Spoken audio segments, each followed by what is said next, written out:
praying, and today he is grateful to have been rescued. I'm so thankful for everybody who was involved in my rescue. Because of them, I'm back with my family.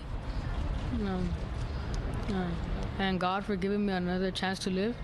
Our first responders from the Los Angeles Fire Department to sanitation to the recreation and parks and many others worked throughout the night to find Jesse. According to authorities, Jesse was spending Easter with his family at Griffith Park when he fell into the sewer system while jumping on wooden planks in an abandoned concrete building. One of the planks broke and the teen plunged 25 feet into a 4-foot wide pipe.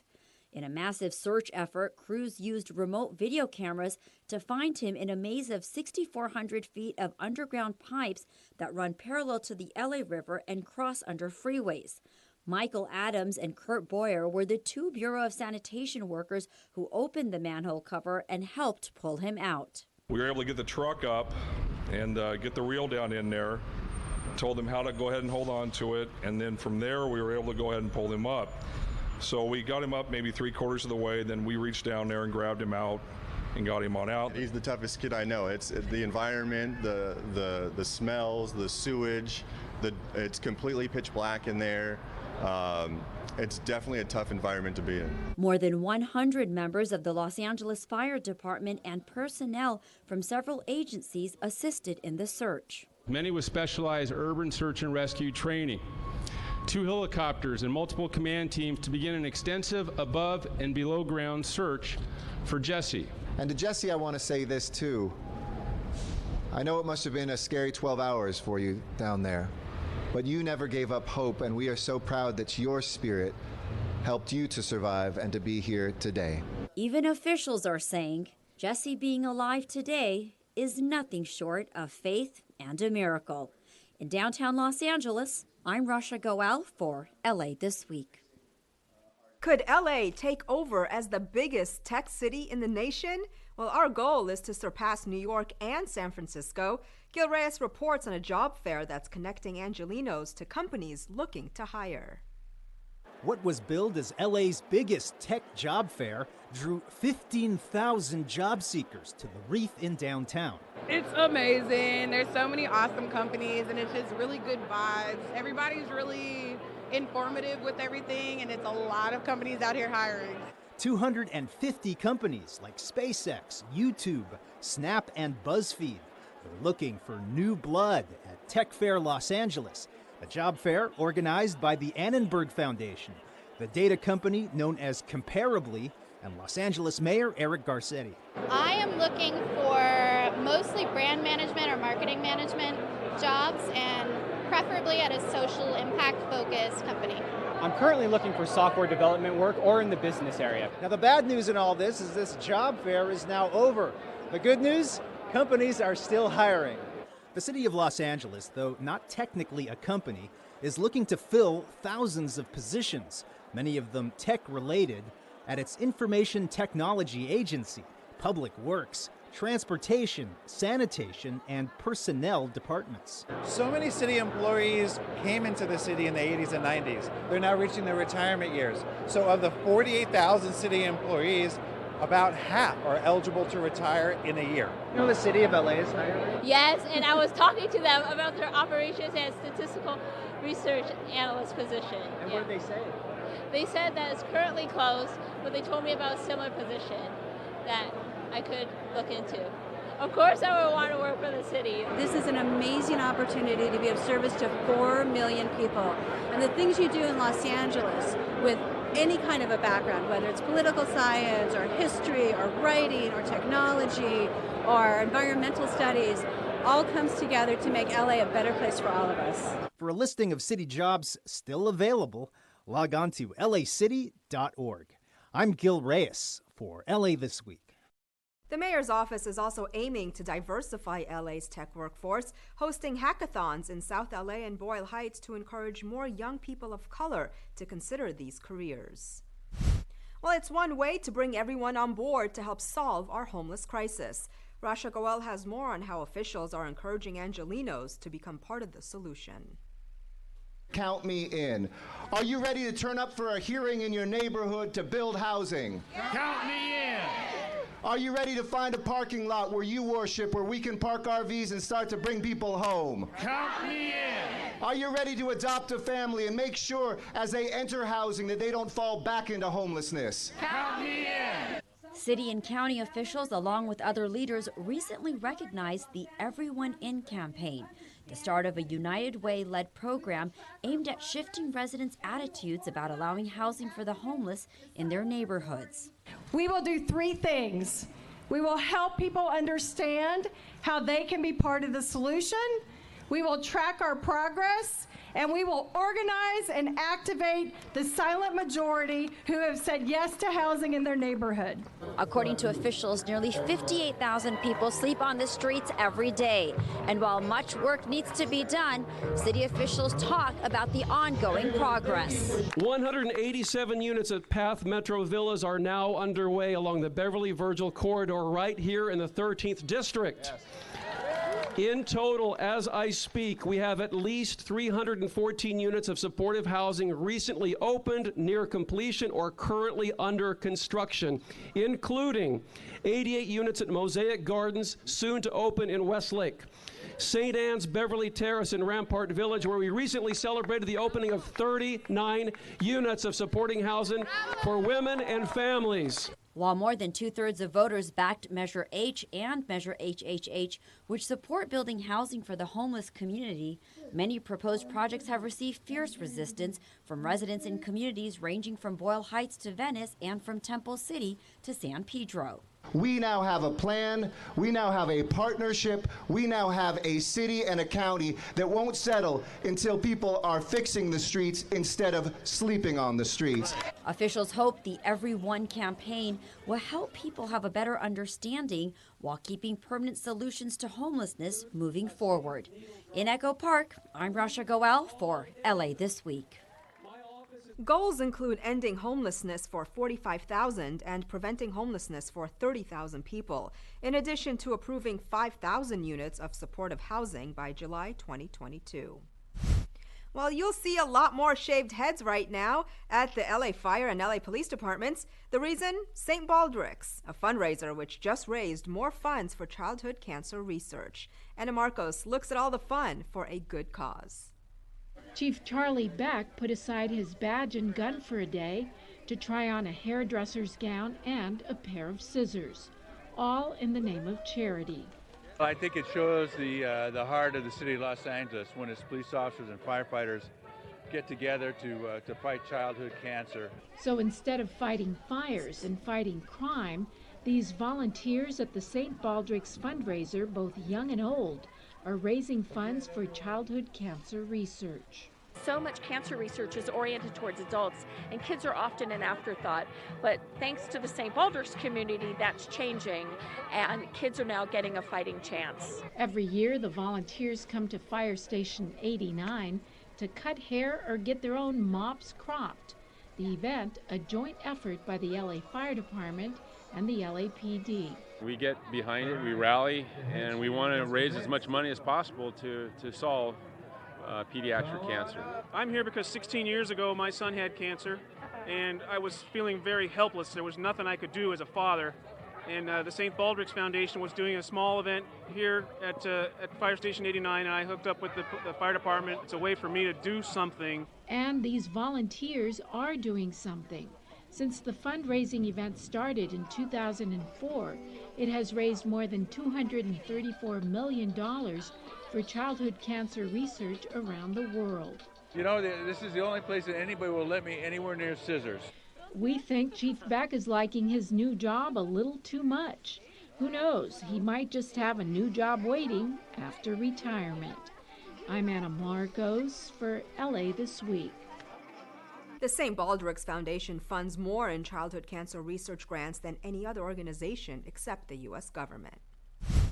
Police say hate crimes in major U.S. cities have increased for a third straight year. Gil Reyes reports from the Sherwood Awards honoring local law enforcement fighting the good fight. Detective Carlos Llamas. This special team of LAPD officers is honored for nabbing a suspected serial vandal desecrating homes in Mar Vista, and for catching another accused of making threats against the Islamic Center in Mid-Wilshire. Both incidents occurred in 2016, both solved by the LAPD's Criminal Investigation Section, or CIS. We have a lot of hats. We conduct a lot of investigations, all kinds of crime, mainly with a nexus to terrorism. The Anti-Defamation League hosts their awards ceremony every year here at the Skirball Cultural Center to honor those law enforcement officials who've gone above and beyond the call in battling hate. And we've selected 4 winners for today, and they will all be recipients of the Sherwood Prize. It's terrific to be able to honor them when you realize the incredible things that they have done, putting their lives on the line really to combat hate and bigotry. The LAPD's Criminal Investigation Section is also praised for launching End It, Don't Send It, a social media campaign reminding young people that making threats online is a felony and you could be arrested. I think over the last maybe 3 or 4 years, there has been a slight increase in hate messages going out via social media or directly to the various organizations. Anti-Semitic incidents have actually been up around the country, almost 60%, from 16 to 17. And when you have that kind of a spike, it's very important for people at the front lines to be paying attention. And the group of people here today are being honored because they were paying attention. I look around here and we have police agencies, prosecution agencies from all over the Southern California region, all working together to be able to help make our society a better place for all to live in. Reporting from the Sherwood Family Awards at the Skirball Cultural Center, I'm Gil Reyes for LA This Week.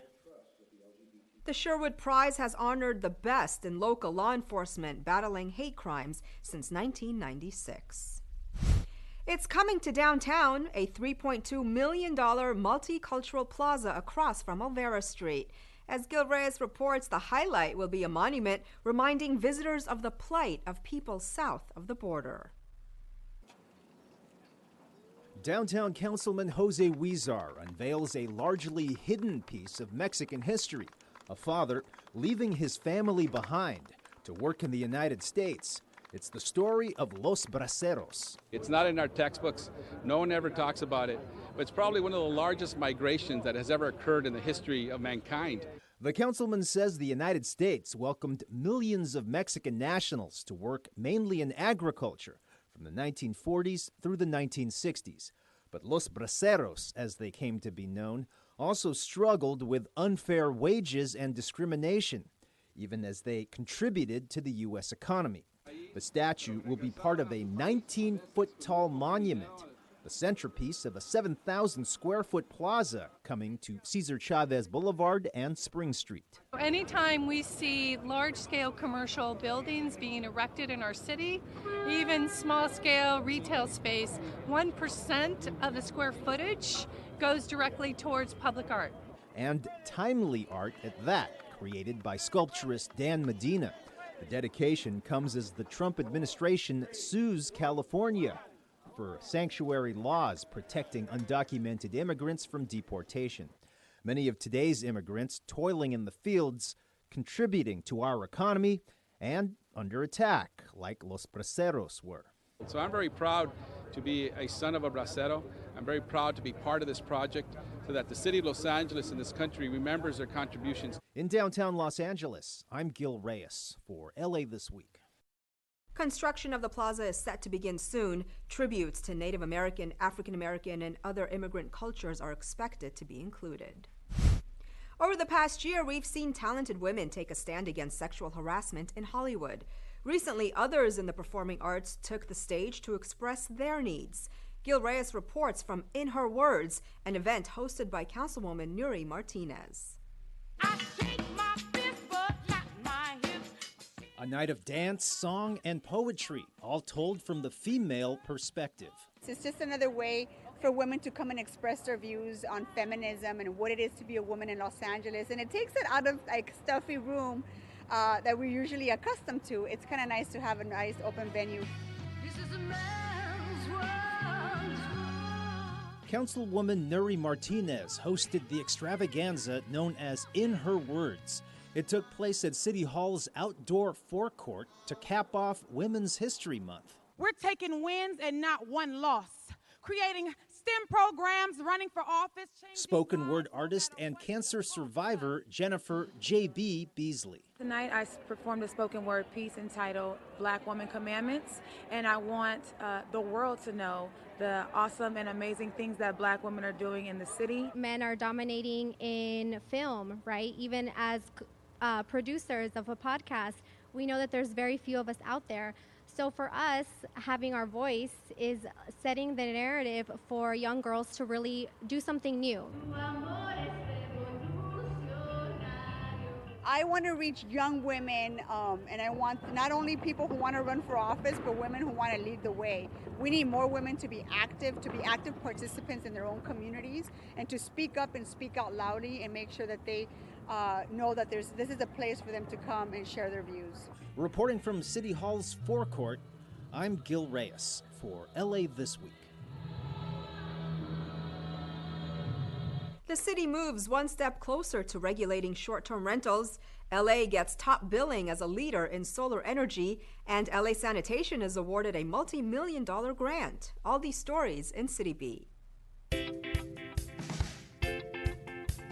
A Los Angeles City Council committee approved a set of potential regulations for short-term rentals. The panel had been trying since 2016 to craft a policy that pleases both short-term rental hosts who say their livelihood depends on the practice and critics who say it's contributing to the city's housing shortage and adversely affecting the quality of life in some neighborhoods. The committee approved a proposed ordinance that would limit the number of rental days per host to 120 days a year, but also create a discretionary process which would allow hosts to appeal for additional days that could allow them to rent for the entire year. Such exemptions could be granted if hosts meet certain criteria, including that the property has not been the subject of any recent nuisance violations. Councilmember Jose Huizar, who chairs the Planning and Land Use Management Committee, said he believed the regulations would help the city prevent problem party houses from continuing to operate. Mayor Eric Garcetti helped unveil this 2.21 megawatt solar installation on the roof of the South Hall of the Los Angeles Convention Center, which he touted as the largest solar system of any publicly owned convention center on the West Coast. Garcetti also announced that LA has the most installed solar power of any city in America. Garcetti cited the city's #1 ranking in a new Environment California report, which says LA now has nearly 350 total megawatts of installed local power. That level of energy is enough to power 82,000 homes in LA and eliminates 187,000 metric tons of greenhouse gas emissions, the equivalent of taking approximately 40,000 cars off the road. Garcetti's office said the solar improvements bring Los Angeles closer to meeting several goals outlined in the mayor's Sustainable City Plan.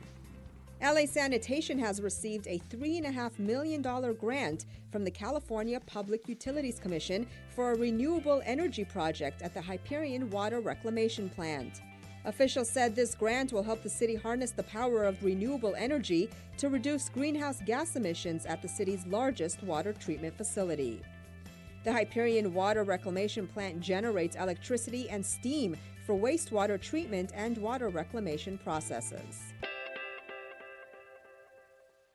The Parkland school shootings have led many high school students to stand up and be leaders for change across the country.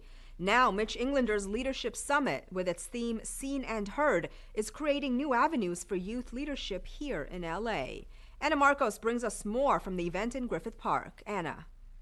Yana, recent news events about gun violence around the nation have shown us that high school students can lead the nation when it comes to making changes in gun laws and our conversations about gun violence. And this Leadership Summit by Councilmember Mitch Englander teaches our own LA youngsters that they can help shape the future. Luke Hoyer would never, Marquine Duque Aguiano would never, Peter Wang would never, Alyssa Al-Hadaf would never, Jamie Guttenberg would never, Meadow Pollock would never. A lot of the things that have been going on, we want to be a part of the change, and it's hard to get to know how we can do that. It's been kids who started the nationwide Never Again and anti-gun violence movement, and many LA students helped plan local events and protests in the wake of the Parkland school shooting that left 17 people dead. The March 14th event as a whole was against gun violence in the nation and ensuring students were safe in and on student or school campuses. And you helped lead that. I did. I was one of the 5 students who helped plan the entire event. And it was dear to my heart because I don't think students should go to school in fear of their lives being taken away from them. Now, Councilmember Mitch Englander has put on this leadership summit to make sure the students continue to develop their leadership skills and become a voice for change. You guys are what changed and have been the change agents for what's happening. You aren't our future leaders. You are our leaders today. It's not tomorrow. It's not once you get out of college. It's not once you have careers and families that you begin to have a voice. You have a voice and you are seen and heard. The students are getting a chance to talk about many issues that concern them, as well as ways to put their ideas into action. I really want to make a change in how we treat the environment and climate change as well. Also, I really want to make a difference in how Muslim people are portrayed in our society as well. So, like Muslim girls in general, because oftentimes we are discriminated against. There's a lot of poverty in the world, and that there's a lot of poverty here too, and it's a very global issue, and that it could be solved. And if it was students who could do all this across the nation. We've already seen the most powerful lobby and one of the oldest lobbies, the gun lobby, fighting our youth. There's no telling what other changes are next for these rising young leaders. I'm Anna Margos for LA This Week. Councilmember Mitchell Englander reminded the young people that students helped end school segregation in Arkansas in the 50s, students who rallied for equal education in the Chicano blowouts of East LA in the 60s, and it was students in 1971 who forced a drop in the voting age from 21 to 18. Well, help beautify our community by helping clean it, take part in an Earth Day celebration, and enjoy a free screening of Coco. All this in this week's Things to Do. The North Valley YMCA is hosting an Earth Day community cleanup at Ymca Canyon Park in partnership with Council District 12. Help beautify our community and the earth by participating in this event. All children in grades K through 12 must be accompanied by a parent or guardian to participate. It all takes place on Saturday, April 21st. The cleanup begins at 9 a.m. LA Sanitation will hold its 3rd annual citywide Earth Day LA event at Highland Park. There will be plenty of city vehicles for kids to explore, games to play, prizes to win, seeds to plant, and over 50 exhibitors to visit. Free beverages and snacks are available while supplies last. All exhibits will be related to city services and sustainability. So join the earth-friendly fun in a festival setting. The event takes place on Saturday, April 21st from 10 a.m. to 2 p.m. at Highland Park Recreation Center located at 6150 Piedmont Avenue. Councilmember Gail Cedillo invites you and your family to a free screening of the Disney movie Coco.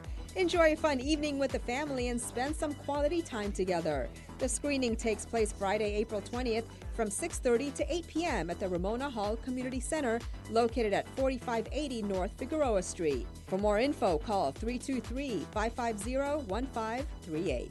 And that's a look at some things to do. Well, that's going to do it for this edition. I'm Yana Kane from all of us here at LA This Week. Thanks for joining us. A reminder that you can catch us online at lacityview.org. You can also follow and like us on Facebook. We'll see you back here next week for more of LA This Week.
bulky item pickup?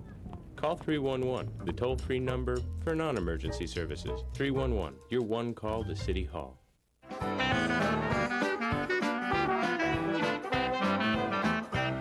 Hi, I'm Kevin from Chatsworth, offering you a taste of New Orleans since 1986. You're watching LA City View, Channel 35. Our city, our channel.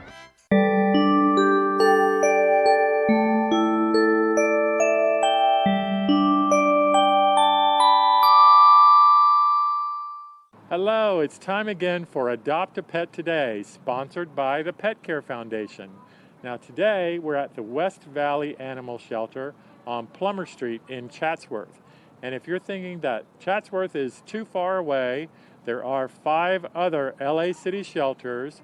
You can find all the locations at laanimalservices.com. That's laanimalservices.com. Now you can also see every single animal that they have at all 6 LA City shelters at that website, and also find a wealth of animal information that I'm sure you will find very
thank you all for being here today.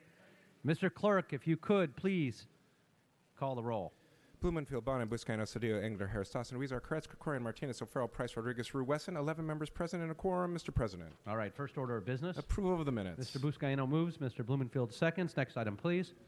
Commendatory resolutions for approval. Mr. O'Farrell moves and Mr. Price seconds. Next items, please. Mr. President, the Department of Building and Safety recommends that items 1A and 1D be received and filed inasmuch as the liens have been paid in full, and that item 1H be received and filed inasmuch as the subject property was determined to be an owner-occupied single-family dwelling and thus exempt from lien processing. The department further recommends that items 1B, 1C, and 1G be continued to May 22nd. Okay, then that'll be the order without objection. Thank you very much. Next item, please. Mr. President, items 1 and 2 are items noticed for public hearing. All right, we'll go ahead and hold those on the desk. That brings us to items... I'm assuming we've got cards on Yes, sir. Yeah. Cards on all items. That brings us to items 3 through 10. They're items for which public hearings have been held. A Trade, Travel, and Tourism Committee report for item 5 has been posted and circulated for council's consideration. Okay, members, we'll go ahead and take those items up now. Any specials? Seeing none, we'll go ahead and open the roll on those items. Close the roll and tabulate the vote. 11 ayes. Those are approved. Thank you very much. Next And items, please. Mr. President, item 3 has an ordinance, so that matter will go over 1 week for a second read unless reconsidered later today with 12 members. Got it. That brings us to items 11 through 13. There are items for which public hearings have not been held. 10 votes are required for consideration. Okay, we'll go ahead and open the roll for consideration on those items. Close the roll and tabulate the vote. 11 ayes. Okay, then those items are before us. Do we have Cards on all items, sir. cards on all items? We'll go ahead and hold those on the desk. Very good, sir. On the continuation agenda, item 14 is an item for which a public hearing has not been held. 10 votes are required for consideration. Okay, then we'll go ahead and open the roll for consideration. Close the roll and tabulate the vote. 11 ayes. All right, and there's cards on that? Yes, sir. Okay, And then we'll go ahead and hold that one as well. Come back to it. very good, sir. That would bring council back to presentations or items called special. Okay, we'll go ahead and go into presentations. Okay, Mr. Price, special presentation. The floor is yours.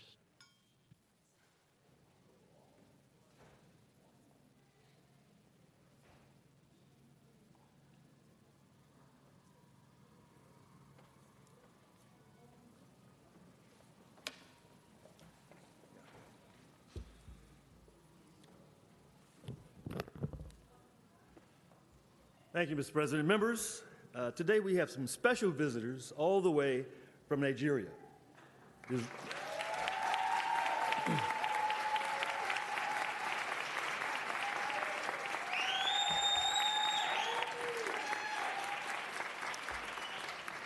His Royal Highness Eze Duru Kiju and Queen Ugo Duruka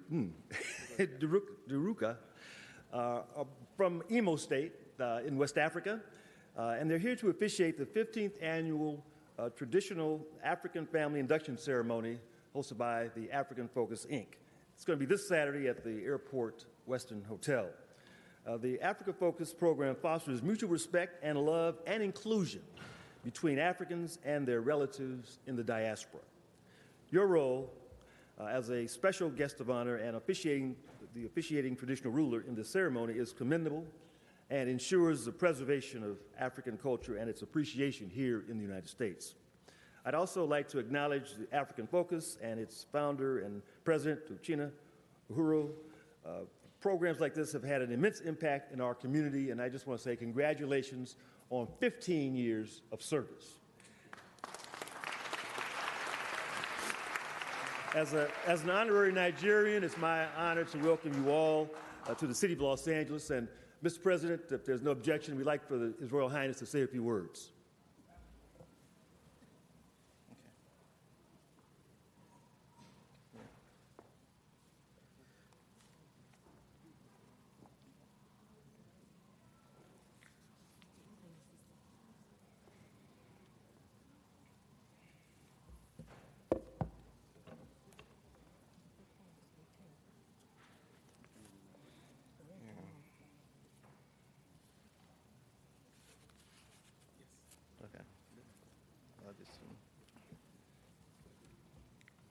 and thank you all.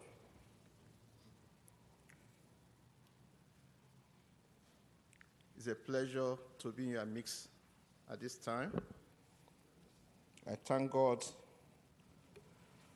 for making it possible for me to be at this Los Angeles City Hall to address this audience. Thank you for inviting me to your chamber, your city, a great city that many of my people call home. I bring you greetings from the continent of Africa.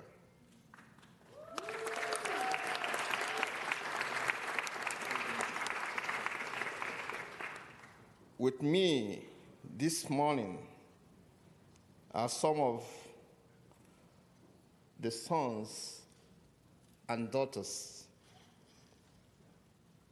of Africa and my beautiful queen.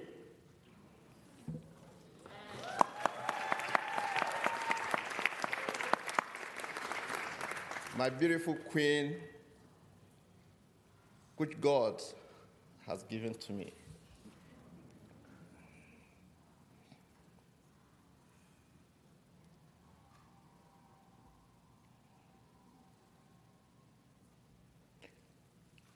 And all these people here, we are here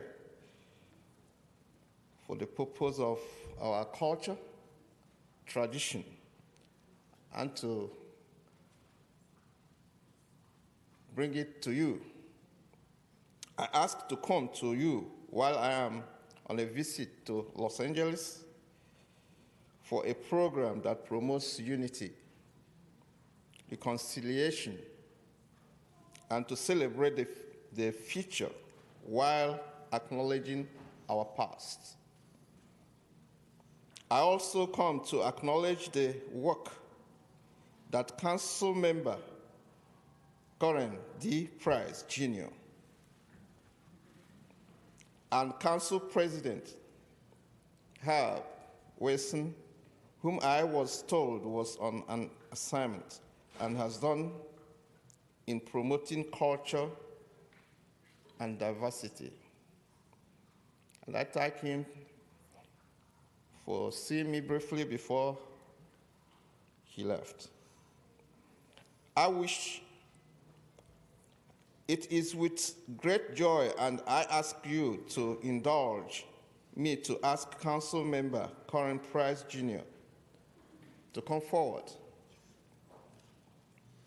Karen Price Jr., I want to clothe you today in recognition of your African heritage, in presence of your peers, friends, and family.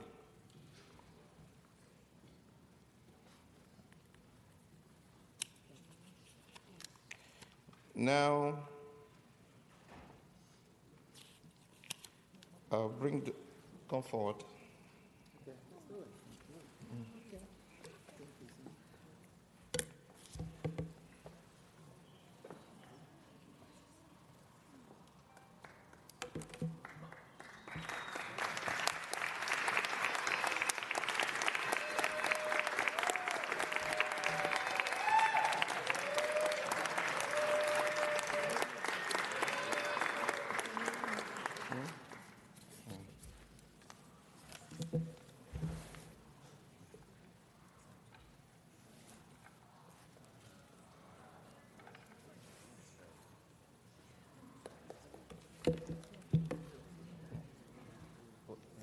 Bring the cup.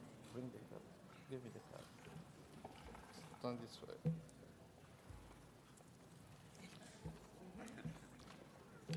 I ask God to bless the great nation called America and to bless Africa. And I'm giving you this cup. I'm thanking God for this country because I'm going to speak it in our own local language. Osukela Ballet, Ymca. ọkọkọwa mmadụ mmadụ akọ ya ekọwa ụmụ anụ ọhịa ekọ ya n'osisi.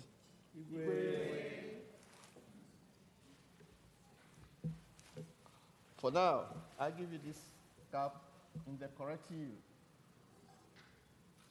It will be good. Ọ ga-adịrị gị mma n'eke, orie, afọ, nkwụ. Ọ ga-adịrị gị mma ụbọchị niile nke Chineke kere. Site taa gawa, ihe ọjọọ agaghị emetụta gị. Ihe ọma ka ga na-eso gị. Gala ezinụlọ gị. Ma ndị niile wụ ndị gala ha so na-arụ ọrụ nga. Ihe ọma ga na-eme nga. Ọ na ga na-eme ihe ọma ga na-abara ndị niile wụ ndị Los Angeles na ndị niile ụwa na-atụ n'ọnụ na ndị ụwa niile. Akaracha Afrịka, udo dịrị gị.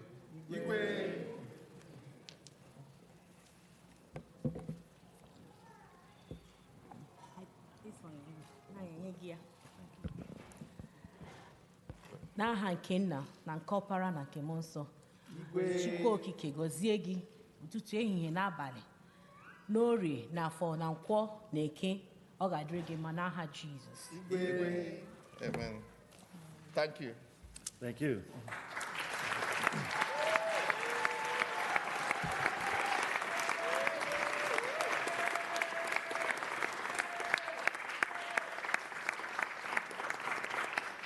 And at the same time, this is an artwork from the motherland, from Africa. You can see it. It's a beautiful artwork. You know, artwork originated from Africa. They talk about the ancient Egyptian writings and artwork. So this artwork represents your relationship with Africa. You are a brother. You should not be looking backwards when you are talking about Africa. The same way you are talking about America, we are saying that America will continue to prosper. The same way we continue to say Africa will continue to prosper. Together, we shall reach whatever good objective we have. And God grant this in Jesus' name. All right. Thank you. Edrigima.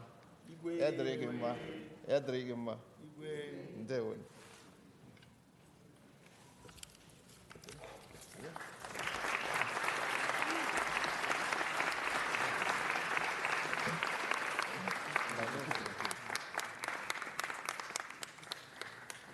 God bless America and Africa.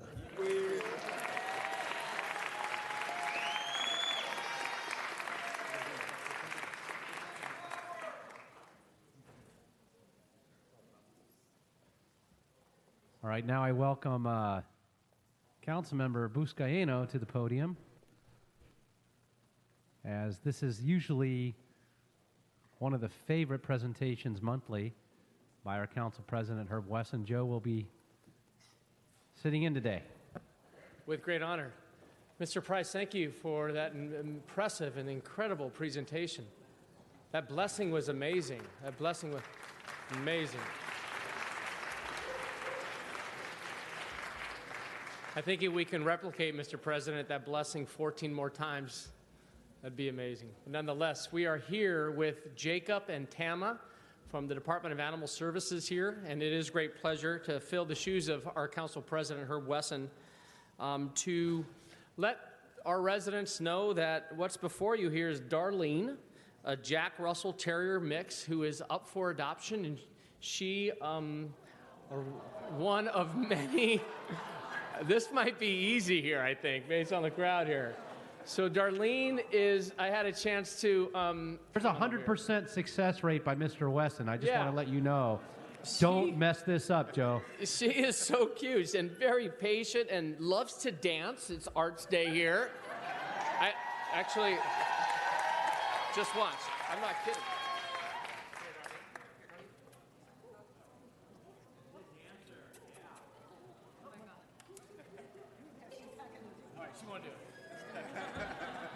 We'll do a take two. It's Hollywood. She is just so much fun. Look at that tail going. She's real excited to be here, and most importantly, she wants to find a home. So Darlene is available, and for information on adopting other pets, please call 888-452-7381. And I do want to recognize Jacob, who's here, has been with the department for 16 and a half years. And Tama, get over here, Tama. 22-year volunteer with the Department of Animal Services. We love you. We thank you. And again, Darlene is available for adoption, and let's move forward and continue to have that 100% success rate on adoptions here on behalf of Council President Herb Wesson.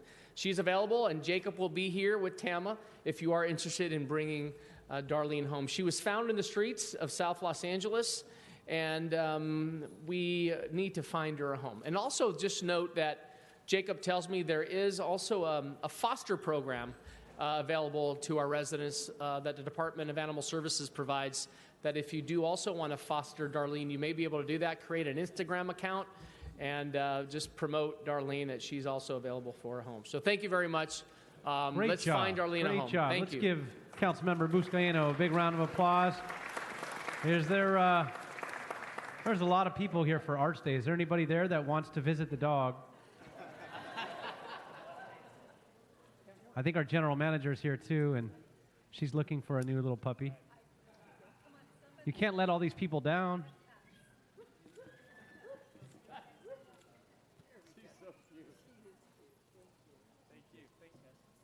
All right. Well, I think Mr. Koretz may be interested. I know he's got a number of cats, and it's time to consider a dog, Mr. Koretz. So, with that,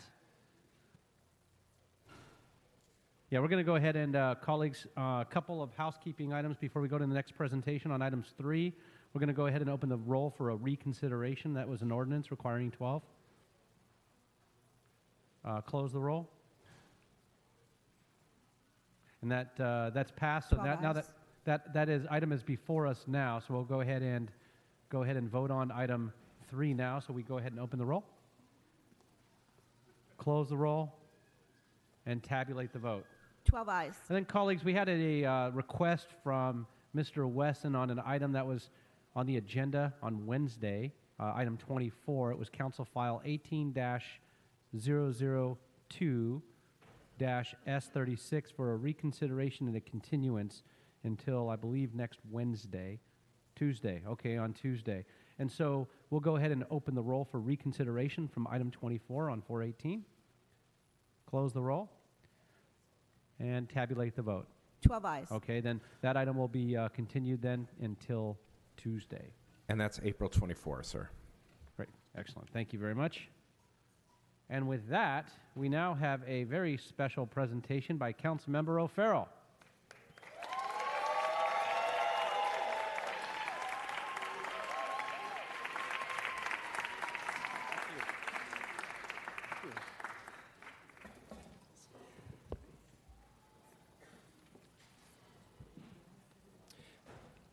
Thank you, Mr. President. Colleagues, today is the annual Arts Day LA in the city of Los Angeles.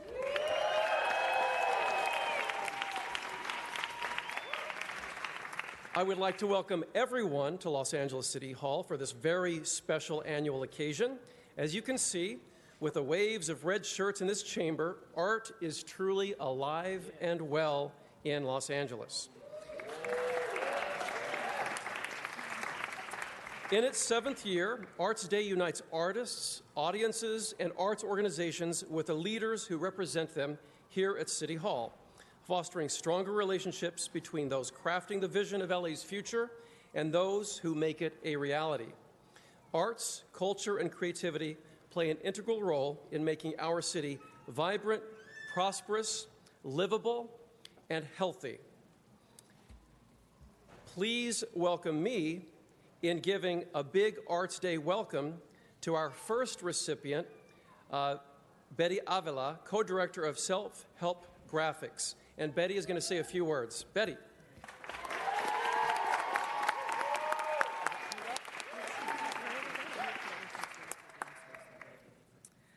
Good morning, everybody. My name is Betty Avila, co-director of Self-Help Graphics and Art, and also a proud board member of Arts for LA.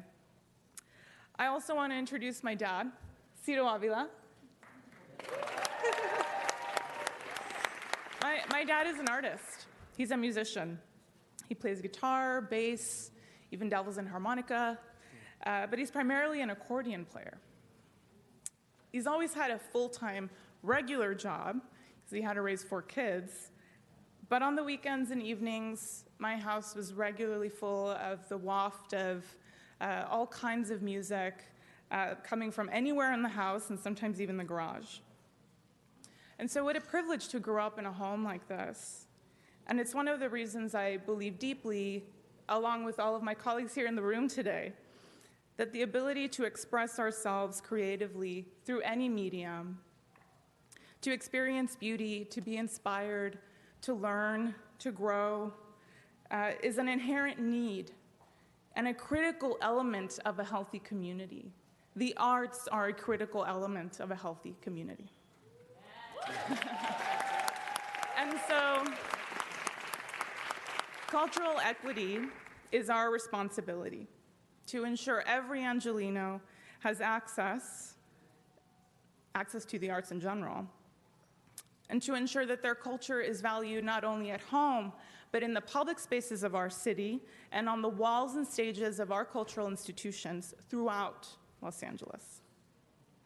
And so if you want to talk more pragmatically, let's talk about the numbers. The numbers don't lie. We have the largest creative economy in the world here in Los Angeles.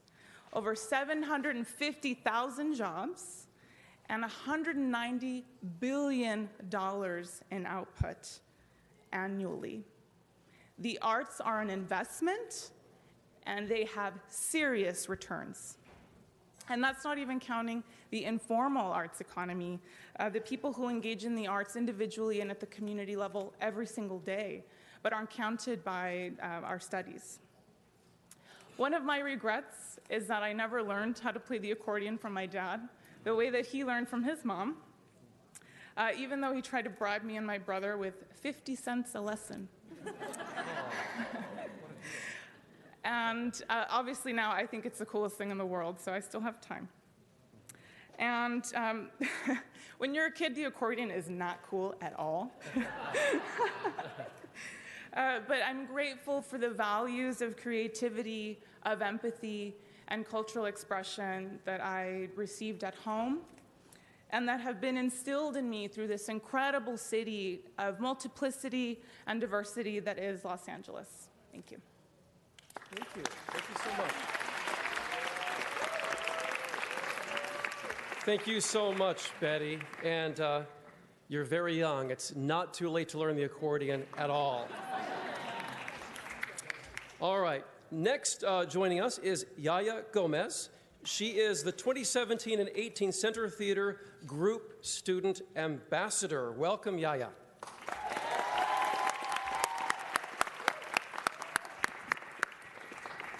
Hi, thank you for having me. Yaya Gomez, 17, 1 month, 8 days away from 18. I love to act, want to inspire. I have a wonderful supporting girlfriend. Grey's Anatomy makes me cry. Chocolate milk is the best. My best friend is. Good morning, LA City Council members. My name is Yaya Gomez. I am 17 years old and attend Roosevelt High School in District 14. Art is what defines me, and the art is why I'm here today, why we're all here today. I love to draw, dance, do poems, and act. It's the best way to express myself or show any emotion. I can draw you something or dedicate you a song. Growing up was difficult due to being diagnosed with anxiety and depression at a young age. This year marks 6 years in therapy. I appreciate my therapist from last year and my current one now that I'm seeing. They've become a part of my journey, but the arts is my favorite kind of therapy. I may not be able to tell you how I feel, but I can draw something for you, move my body, or act like my favorite character from Grey's Anatomy. I was outed in the 6th grade, and I really distanced myself from everybody. I was told I was different, weird, and sometimes called gross. I let the words define me until I cut my hair at age 14. My hair is my art, and it makes me feel happy. At the age of 15, I saw 2 women kiss on TV and cried almost instantly. I had finally felt valid at the age of 15, so that love for acting grew. I want to be the next person to make someone else in the LGBTQ community feel valid through movies or shows. Show representation on screens everywhere. Roosevelt High School is known for various things, 80s walkouts and yearly classic. Yet I never knew they had a theater class until my senior year. Since attending the theater class this year, I became a student ambassador at Center Theater Group, attend CASA 0101, and mentor young filmmakers. I've done all of this in my senior year, which is this year. I'm grateful but disappointed. Can you imagine all the amazing things I could have done 3 years earlier if I was given these resources? On April 3rd, I also gave public comment at the LA County Board of Supervisors meeting in support of the Student Bill of Rights for the Arts, which received an unanimous approval by the Board of Supervisors. Now students will have the proper resources to seek and engage in the arts. My love for the arts is huge, and I can go on about how the arts has affected me because that way I can show you I am so much more. Thank you so much for your support of the arts, and thank you so much for giving me the opportunity to speak here today. Well done, Yaya. Really great. Really great. Well done.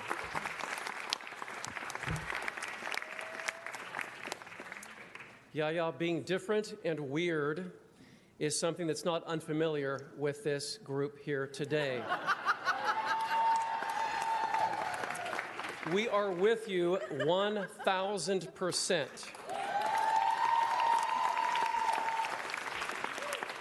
And colleagues, do you hear the roar outside this building? That is Yaya's generation out there changing the world for the better.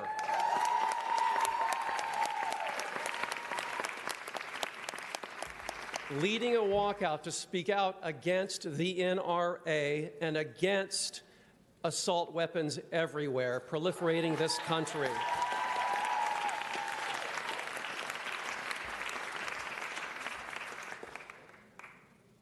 Our next speaker is someone else whose art and background has shaped his experience.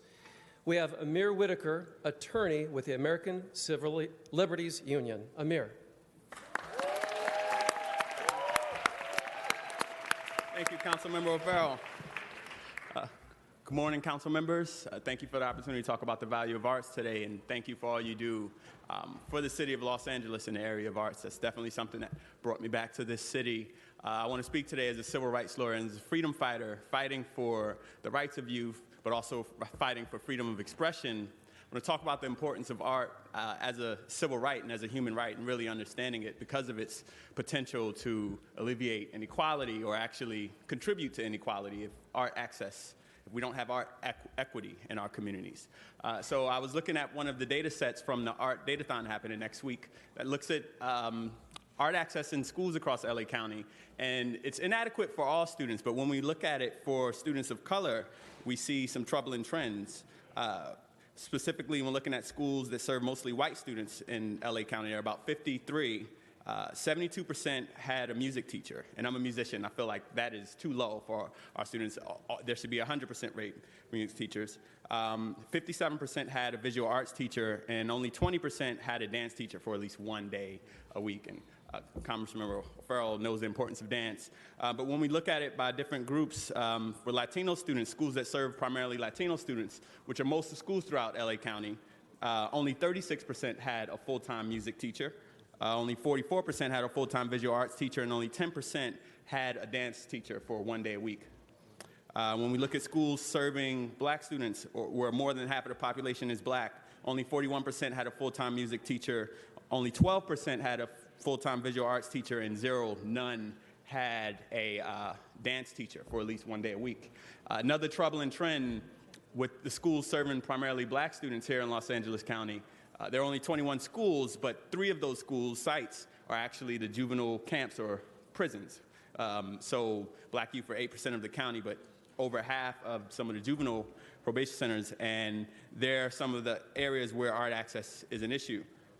So I'm part of the education equity team at the ACLU, and we recently entered a settlement with the Los Angeles Unified District to provide $150 million for the highest need schools, 50 of the highest need schools, $3 million each. And this allows for additional arts. Thank you. Thank you. Big shout out to my colleagues for that work. And this allows 50 of the highest need schools to get $3 million of additional funds that allow for arts through the A through G requirements through social emotional supports, but this isn't enough. Neither is the $31 million that LAUSD allocates for arts a year, especially since it spends literally more than twice as much on school police, over $60 million a year than art. Also, the district has a policy, the random search policy, that confiscates art supplies for students in the name of safety, although the policy isn't yet to uncover any guns or anything. And 46% of LAUSD schools do not have a visual arts program.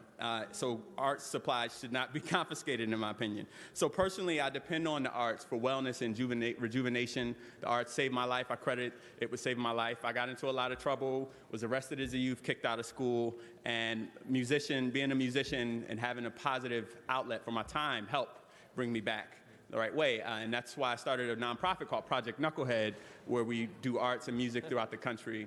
I purchased my first guitar with crack cocaine, but we provided over 40 instruments to youth so they don't have to do the same. But I'm also the board chair of Arts for Incarcerated Youth Network, a group of an umbrella organization. Thank you. And we have some of our members here, the Arts for Incarcerated Youth Network, umbrella organization of over 11 organizations serving 650 incarcerated youth throughout LA County, employing upwards of 30 teaching artists, and I have to give them a shout out. We have the Actors Game, the Armory Center for the Arts, Boyle Heights Arts Conservatory, Dance for Healing, Gay Men's Chorus of LA, Jail Guitar Doors, Rhythm Arts Alliance, Street Poets, and Unusual Suspects, and Right Girls, Bold Ink Writers, because these are all freedom fighters fighting for freedom of expression for youth who are incarcerated in Capitol. And I want to end with a few questions or statements that get us to question, art access and the impact of art. So, if art creates hope, then all youth should be allowed to dream. If art provides a voice, then all youth from communities that are most silent should have that voice. If art creates beauty, share it with the youth, often told they're not pretty. If art supports healing, health, and well-being, then allow our youth to overcome their pain and trauma. If art is liberation, then free the youth in the largest juvenile justice system in the nation. If art reduces recidivism, then give the youth paint and poetry instead of probation. If art helps us overcome our struggles, then give it to the youth who are struggling. If art connects us to the world, give it to the communities who are disconnected. Art inspires the imagination, so share it with those depending on creativity for survival. Art supports academic achievement, so art access gaps exacerbate the achievement gap. Art provides opportunities in the workforce, so art gaps contribute to unemployment inequalities that contribute to wealth gaps, homelessness gaps, incarceration gaps, right? And I'm a proud member of Council District 14, but I'm not proud of the fact that, although Councilmember Huzar is doing stuff to address the large homelessness population and the fact that we house one of the largest jail systems in the world and in the country. So art is a way to reduce recidivism, reduce the number of people we have to incarcerate, increase the number of people who graduate, and to end on a note of positivity and gratitude, again, I thank you all for what you do for the arts community of Los Angeles, and keep up the great work. Thank you.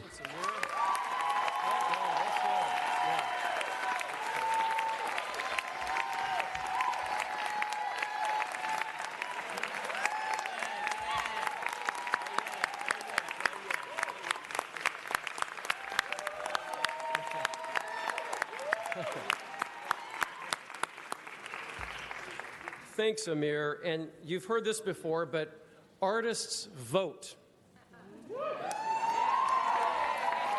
And it's really important that Amir brought up some great points about the lack of arts in public education. LAUSD is about to select a new superintendent of schools. Weigh in with how you feel about how they prioritize or don't prioritize arts programming in our Los Angeles public schools. Let the school board know how you feel as they make this selection.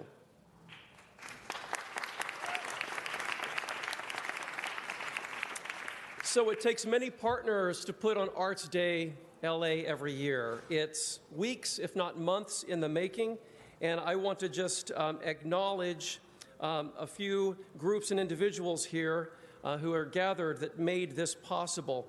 First of all, I would like to acknowledge, let me back up for just a second. I'm a former professional dancer, an actor and singer.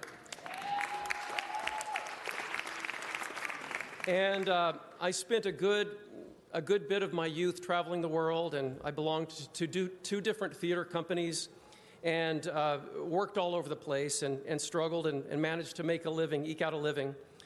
So I wanted today's theme to really focus a little bit on the art of dance. And dance in Los Angeles, first of all, we have such a rich tradition of dance here in Los Angeles, a lot of wonderful dance companies. And one of the companies that I wanted to bring to the forefront today was our own Los Angeles Ballet.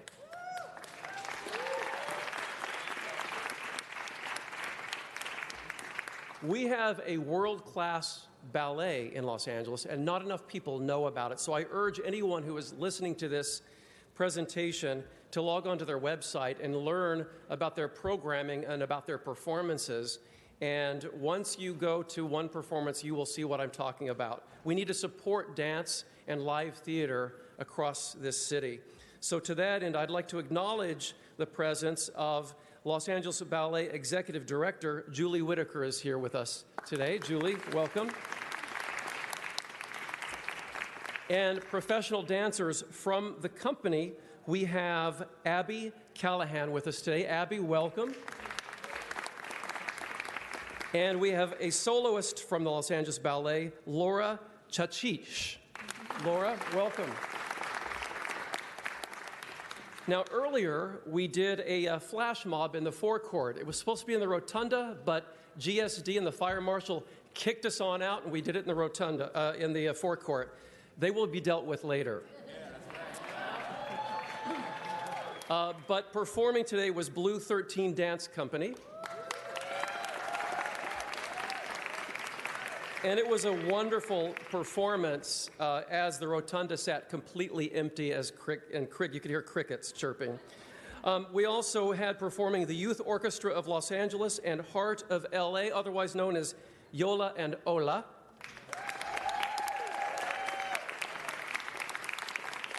And helping us this morning was from Grand Performances, Mark Baker, Director of Production from Grand Performances. Thank you, Mark. And then, of course, the co-sponsor every year that makes this Arts Day LA possible every year is the Department of Cultural Affairs, led by Danielle Brazel. Danielle?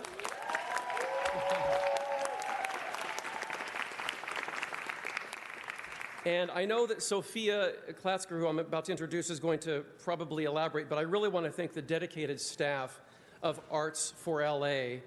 This movement is growing, and you're doing a wonderful job.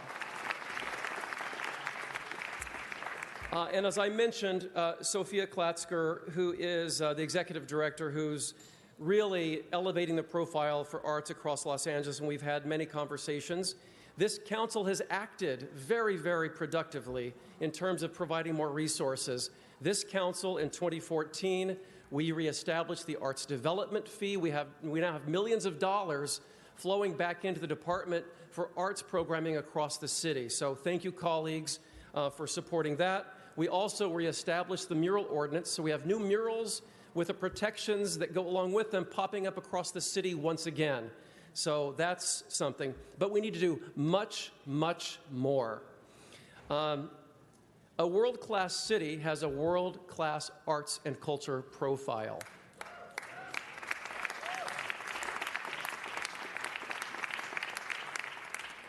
And colleagues, ladies and gentlemen, we are not there in Los Angeles yet, not like we need to be. We need to do a whole lot more, and you're going to hear about some of those ideas as Arts Day LA participants make their rounds upstairs in council offices today. So, Arts for LA encourages a continued commitment to advancing the role of creativity and the role they play in fueling our region's workforce through arts, education, and youth development, fostering cultural tourism for the city's projected 45.5 million annual visitors in 2018, and enhancing the quality of life for all of our 4 million residents. And to say a few words about that is Executive Director Sophia Klatzker. Good morning. Thank you, Councilmember O'Farrell, and thank you all to the members of the council. I want to acknowledge the deeply committed and hardworking city family here today, especially the Department of Cultural Affairs, fearlessly led by Danielle Brazel. We stand here today to thank you for your commitment and support. It is my honor to serve as the Executive Director of Arts for LA and to stand alongside such incredible speakers and arts advocates who represent the arts community and voice of the city. Today, we applaud your past investments in the arts and encourage a continued commitment to advancing the role of arts and creativity play in fueling our region's workforce of 1 in 6 jobs in the creative economy. To feed this workforce, we need to continue focusing on arts education and youth development, as mentioned. We need to continue addressing systemic inequities and barriers to participation. We need to highlight the success of cultural tourism from the city's more than, and I believe the number is now 48 million visitors, right? And that has been increasing year over year, and now we're at 2.2 increase from last year in just tourism alone. And we need to continue to improve the quality of life for all 4 million residents. Los Angeles has the highest number and greatest concentration of creative industry jobs, 13% of the local private wage and salary income, and as Betty mentioned, $7.7 billion with an expected growth of 7% in the next 2 years. So this is not slowing down. However, arts and creativity are not only a major local economic force, and I think it's easy to get caught up in just the numbers, but they're a way that we say that we are alive, that we have a voice, that we can tell our stories and share our lives, building trust and stronger communities. We appreciate the Council's attention to addressing the importance of murals over the last few years. And murals are, to many of us, the first exposure to visual arts, to seeing people being actively creative in our communities, and to see reflections of ourselves. We need to do more because all of our neighborhoods deserve access to this creative expression, cultural reflection, and their own visions of themselves. To do this, we ask that a renewed investment to restore and commission new fine art murals across the city of Los Angeles be part of how you make future decisions. Supporting the arts is a social justice issue, as Amir was saying. We need to be able to serve every person in every neighborhood across the city. This is best achieved by sustaining and increasing funding to the Department of Cultural Affairs. Given the size of our local creative economy and the reach of DCA, including how the agency is bringing greater visibility to the entire region, fostering relationships with both arts organizations and individual artists, working across the city with various departments such as Metro and LAPD, and increasing the delivery of services through new innovative grant programs, we advocate for sustaining and increasing funding for DCA to meet the growing demands of the community and the individual neighborhoods seeking to benefit from this vital investment. The current need outweighs resources available. There are more grant applications than can be funded. There is more interest than can be attended to. And those more requests need to be served if we want to have that equitable distribution. So we ask, are we in the city of LA doing everything in our power to make sure that this cultural ecology is growing and supported? Also, what can we do to ensure artists can continue to live and work here? We are a city seeking freedom, freedom to express our ideas, to be wildly creative, to forge our own pathways while honoring our elders and those who came before us. Arts, culture, and creativity play a central role in our city, making it vibrant, prosperous, and livable. Thank you for taking this afternoon to meet with your constituents and delegates from the arts community. And thank you for this moment to focus on the best of who we are.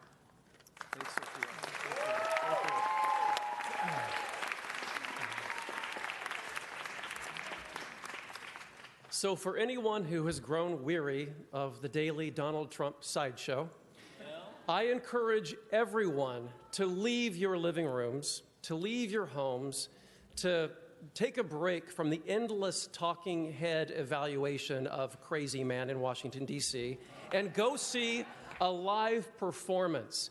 Go to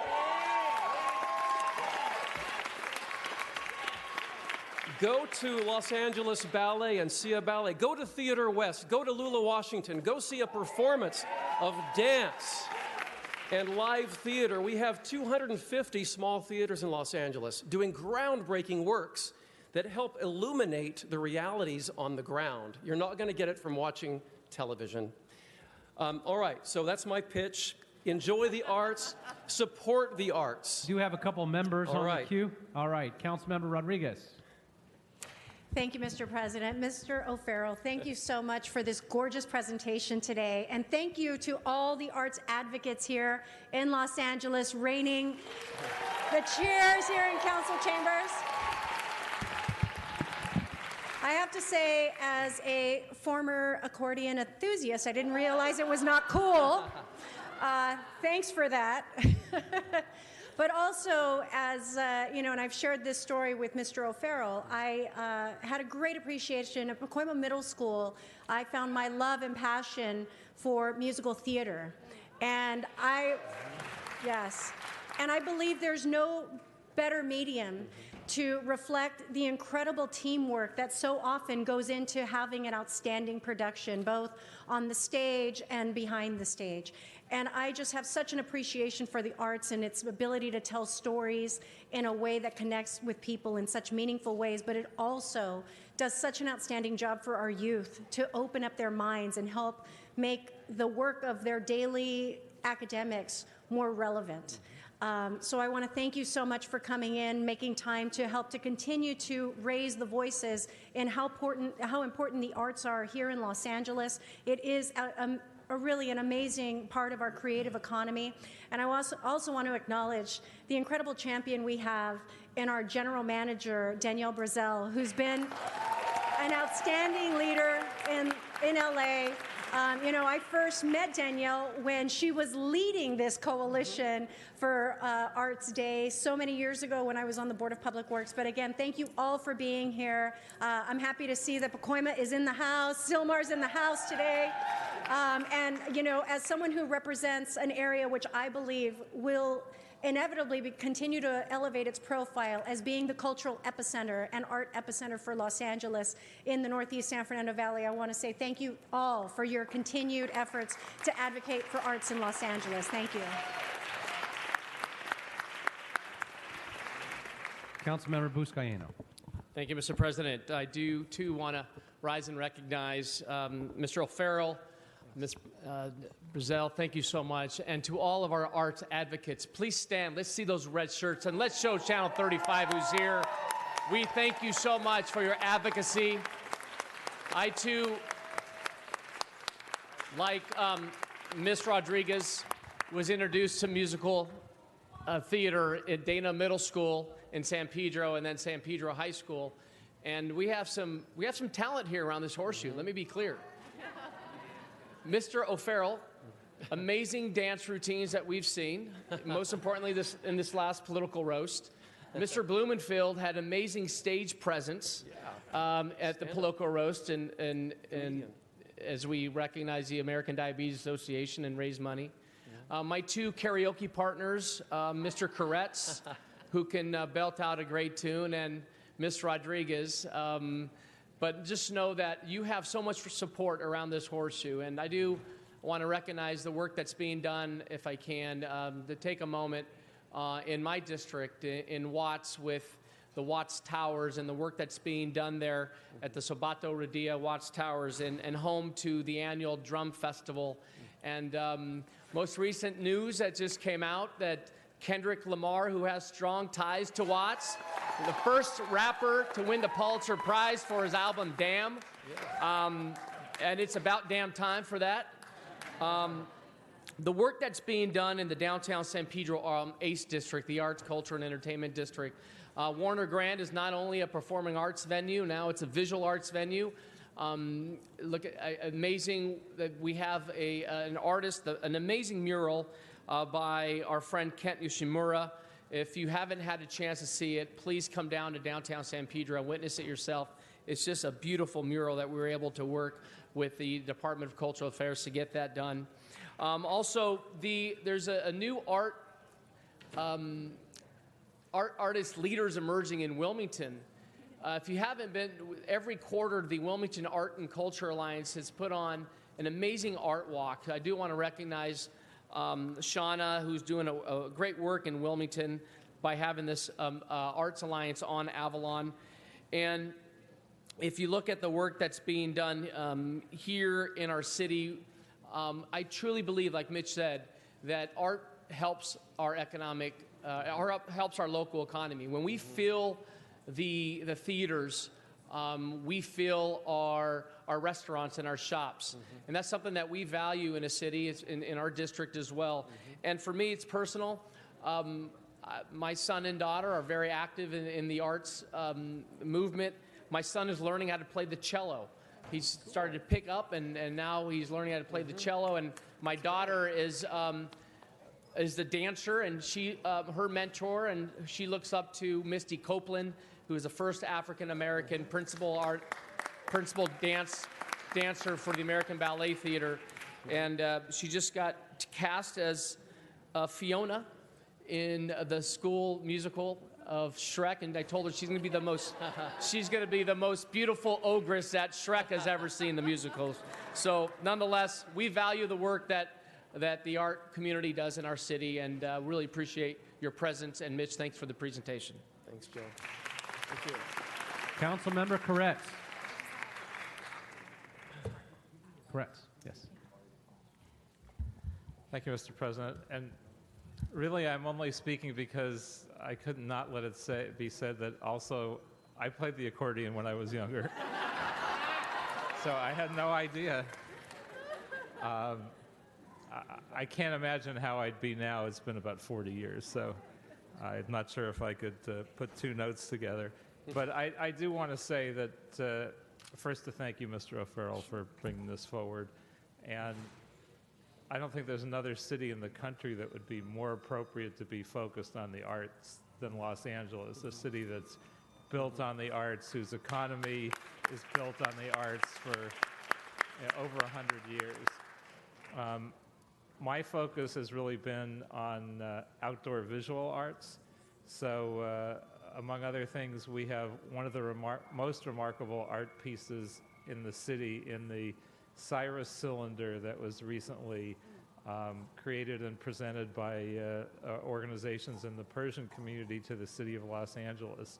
And if any of you haven't, come by Century City on Santa Monica Boulevard at night, and you will see the most beautiful artwork based on Cyrus's cylinder from 2,500 or so years ago, the principles of which helped to lead to what was written in our Declaration of Independence and other early pieces upon which our U.S. history is based. We also have one of the largest and most fantastic murals in Palms area. And we've made an effort throughout my district to put art on utility boxes. And in the area that's sometimes known as Tarangelis, the Iranian community on Westwood Boulevard, we have some Persian-themed utility boxes and amazing artwork in Palms and Melrose and Westwood and in other places throughout our district. So we've tried to do our little piece, but just in general, we have to support the arts, and hopefully, as we look forward to budget season, we will do that again this year. So thank you all for the amazing work that you all do in the arts, and we should be very supportive. Mr. Price. I want to stand and applaud those who support the arts. Mr. O'Farrell, appreciate your leadership on this. Of course, our DCA just does an extraordinary job, and you know, we all have a role to play. It's so very, very important. In the 9th District, of course, we support artistic expressions. We were one of the first to support the mural initiative, and so we're happy to see murals flourishing, not just throughout the 9th, but throughout our city. Of course, Central Avenue Jazz Fest is coming up on the 28th and 29th, and again, just a 2-day celebration of art, of music, bringing people together. And so we just can't say enough to underscore the importance of the arts. And again, the arts is a tool for economic development. As chair of economic development, I'm very sensitive to that. Providing jobs, providing business, providing opportunities. And so, you know, art is for everybody.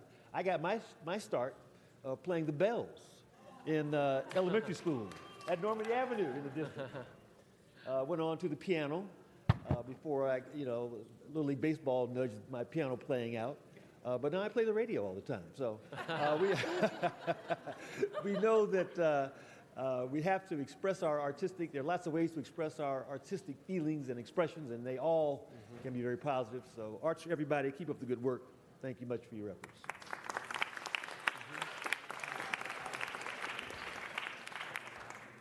Mr. Kokorian. Well, thank you, Mr. President, and thank you all for being down here and for advocating for the arts. I have to say that I think if there's any universally held belief around this horseshoe, it's the value of the arts for the city. But while that's a universally held belief among all of us, I don't know that there's ever been a fiercer advocate and a more articulate and persuasive spokesperson to speak on behalf of the arts than your chairperson, Mitch O'Farrell, who has been a tireless, fierce advocate. I'm proud to represent, among other things, the NoHo Arts District, home of the North Hollywood Lit Crawl, now home of the North, thanks to our efforts with Danielle Brazil, NoHo Summer Nights, performing arts in our North Hollywood Park every summer. Now, utility box painting program, the longest mural on planet Earth, the Great Wall of Los Angeles. LA Valley College saved the great Kent Twitchell mural that many of you remember, the old lady of the freeway that was horribly and unforgivably painted over by a property owner. LA Valley College brought it back to Valley Glen. And we, in my office, orchestrated the painting of a massive new mural just below the Department of Transportation along the 170 freeway, on what we call the Whitsett Slope, a great mural of the history of North Hollywood. So all of these things, I think as a number of Mr. Price and others have mentioned, all of these things bring people into my district, bring people from outside of my district, bring people from outside of Los Angeles. And so they're great examples of how art doesn't only enrich us in our souls and spiritually, but it also is a very important foundation for our local economy. And I think we need to keep reminding our representatives in Sacramento of that as well. So for all of you who are here today, all of you have an incredibly powerful voice if you use it. So I hope that you'll all take a moment as well to remind our state legislators that it is not acceptable for this great state, so much of which is based on creativity and culture and the arts, that we are 40th out of 50 states in per capita spending on the arts. 40th in the country. It's inexcusable that we are 40th in the country and that we are below that in per capita spending on arts and public education in particular.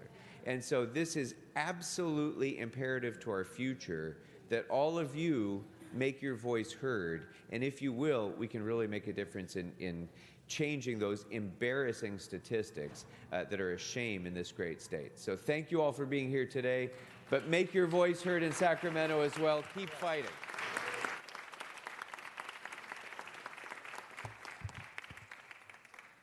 Thank you, Mr. President, and thank you, Councilmember O'Farrell, for again doing this wonderful presentation on the arts. And I just have this rise to support the arts programs, not just in my district, but throughout the city of Los Angeles. And since everyone's boasting about their musical talents, you know, I was so interested in music when I was growing up that I learned to play the piano, the clarinet, and the violin. Unfortunately, I could only play Twinkle, Twinkle, Little Star on all three because I couldn't dedicate it I wish I dedicated on just one instrument so I could have become a concert pianist, but obviously I couldn't do that. But since we're also boasting about the arts in our district, I would like to say I think Council District 4 is home of the arts.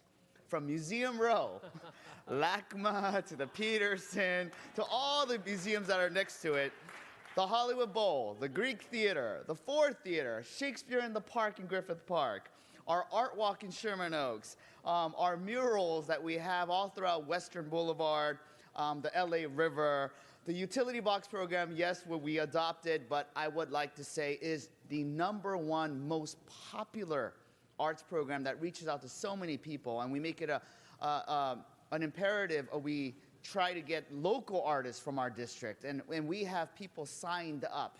I don't think we have enough utility boxes for all the artists, but we are the home of the arts, and I like to also boast and brag about the Council District 4 and all of the art programs that we have and all the things that we support. And I really thank the department and Donna and Councilmember O'Farrell for really making a center focus of the arts. Thank you. Thank you. All right. So by highlighting... But wait, there's more. Okay. Coming in right under the wire, Councilmember Bonin. Not to be outdone. I wasn't going to get up and speak. But then Mr. Rue threw down and decided to claim himself to be the capital of the arts. Dude, seriously. Venice.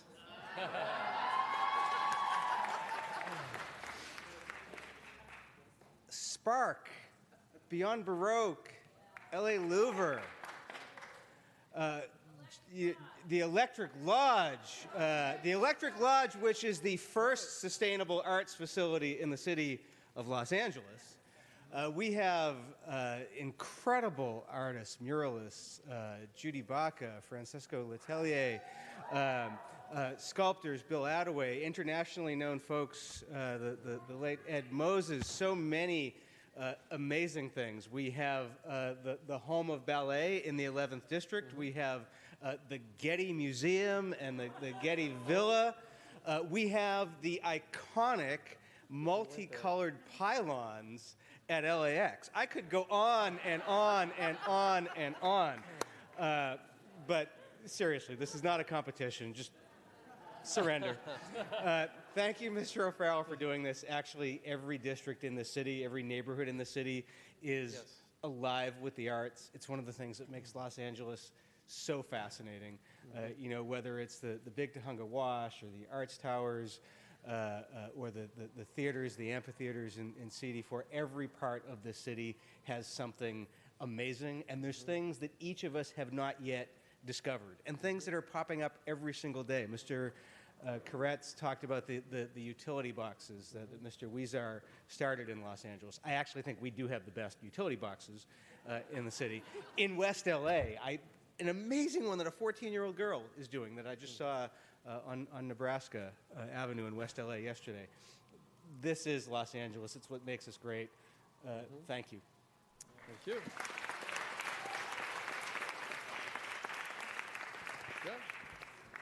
Mr. Rue, I caution you next time. Remember this one next year. Mr. O'Farrell. All right. Thank you so much. I could throw down for the 13th District, but we'd be here all day long.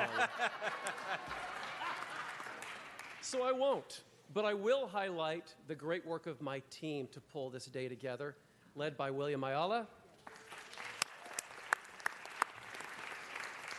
Juan Fregoso, Angelo Ymca,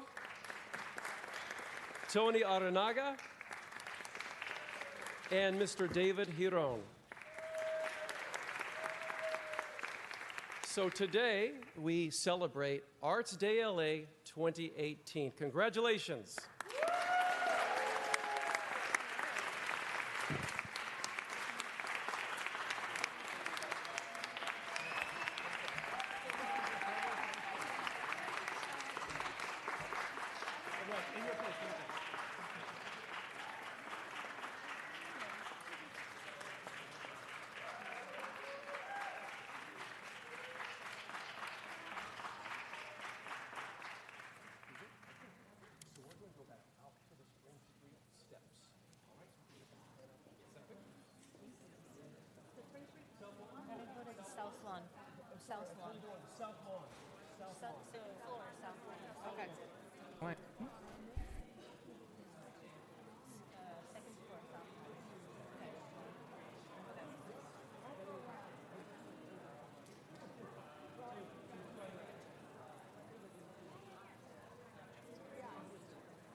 Mr. Buscaino. So this, if I can, Mr. President, colleagues, just know that Mr. Wesson's streak continues. Little Darlene was adopted. Thanks to Mr. Bonin's office, Martha, his scheduler, will be taking executive assistant, will be taking Darlene home today. So thank you, Martha, if you're listening or watching. We love you. Thanks to you, Darlene's going home. Appreciate it. Thank you. That's great. I think Mr. Bonin has a pet-friendly policy, so she can actually bring her dog to work every day. It's fantastic. Excellent. And Mr. Rue. Thank you, Mr. President. Today I'd like to rise to recognize we have a delegation from the Gyeongsangdo province from South Korea. If they could stand. They are here. They are government officials, and they are here to learn from the city of Los Angeles on how we do business here, and so they could take it back and incorporate it into their daily lives and their daily work. So thank you so much for being here. All right. Thank you. Welcome. Thank you for being here as well. All right, colleagues, we're going to go ahead and turn our attention back to the agenda for items that are called special. Mr. Clerk, where does that take us?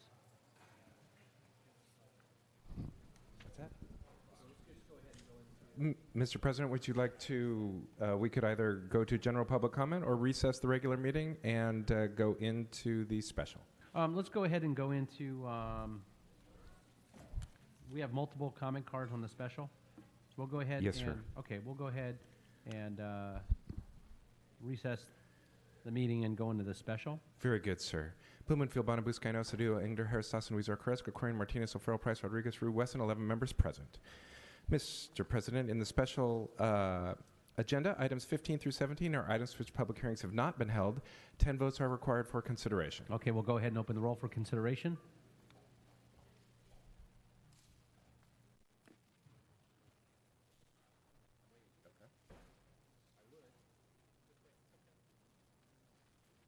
Okay, go ahead and close the roll and tabulate the vote.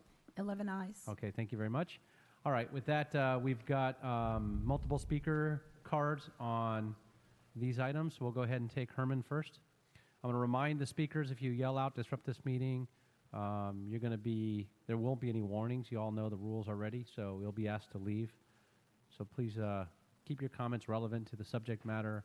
Don't yell out into the microphone. And thank you very much.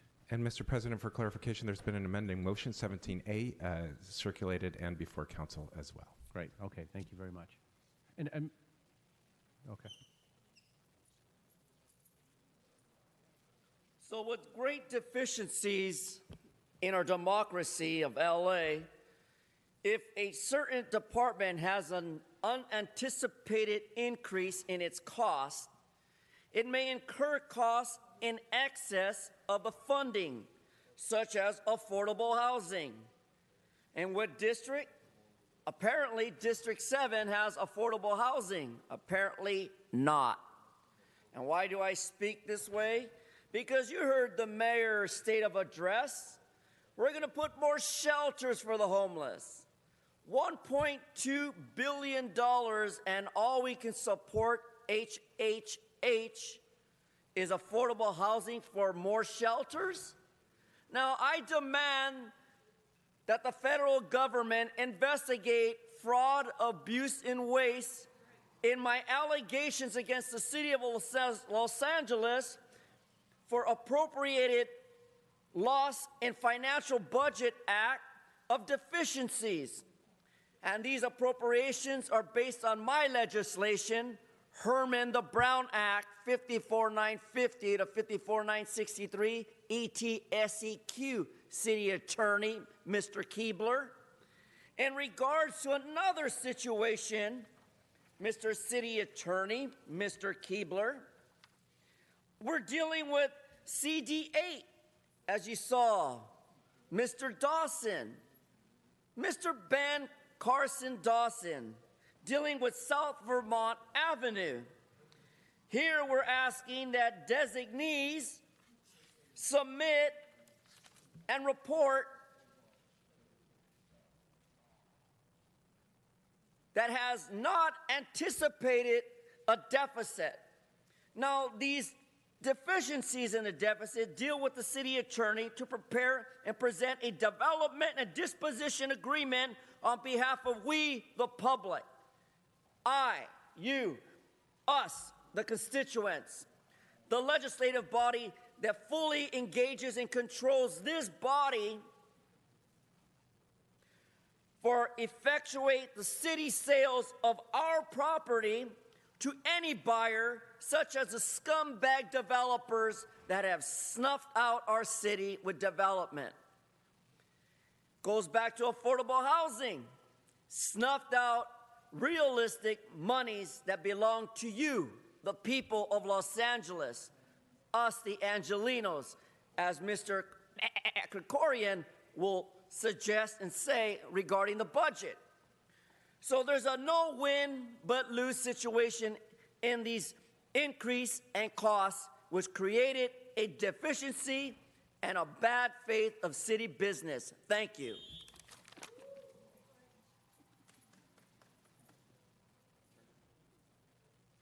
Mr. Spindler.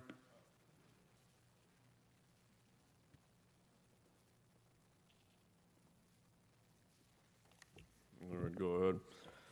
So yes, it's me, the goat. And one thing I don't like is when you under budget the LAPD. This is for $1.5 million fucking dollars. Why didn't you give them the money last year when they told you they needed the extra money? What are police officers supposed to do? They need more overtime. There's a lot more people that they need to shoot in those areas of redevelopment. And to do that, cops need more overtime. To write more tickets, they need more overtime. And to do sobriety checkpoints.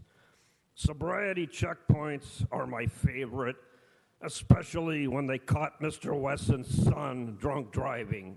So we all support the drunk driving arrests, especially people at City Hall like Mr. Cedillo's staffer. So now we have development projects. We like development. More, build more and more, keep building higher and more. Keep bulldozing more affordable housing, and pretty soon you'll have nobody left, and we'll all live on the streets, and we'll be like billy goats. And that's what you're doing. You're developing the shit out of everything to the point where nobody can have a fucking home in a rent-controlled apartment. You're ramming everybody out of their affordable housing. You're destroying the stock of 1978 rent-controlled buildings. And what's the reason for it? Because you can. You need developers. You love developers. Yes, especially in the Great Seabreeze project down in the 15th District. Another example of perfect development. So you have to pay off Janice Hahn $200,000. Do it. So you have to pay off the mayor. Do it. So you have to pay off the council member. Do it. Developers get things done. Developers are the answer. Developers and their friends like Englander, Kanabe, and Allen are the answer, right? Fuck the people. Throw the people out in the fucking street and build higher. Make more density. Support Scott Wiener's proposal. He's right. Let's all just give up. Let's all just go into the streets and piss and shit ourselves while we watch you build higher and higher. Thank you. Mr. Walsh.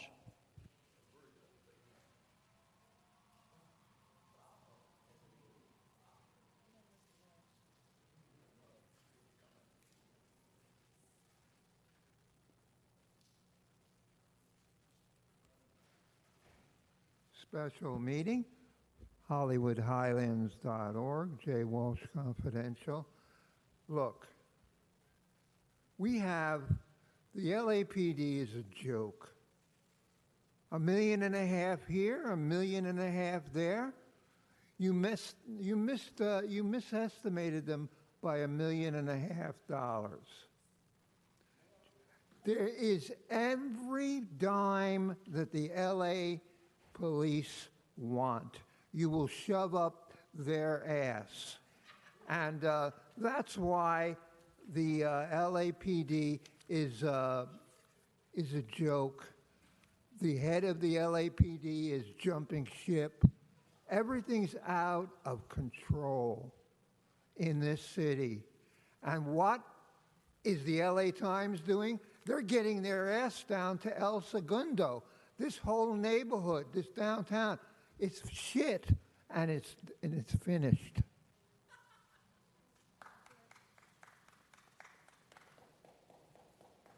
Mr. Previn, items 16 and 17.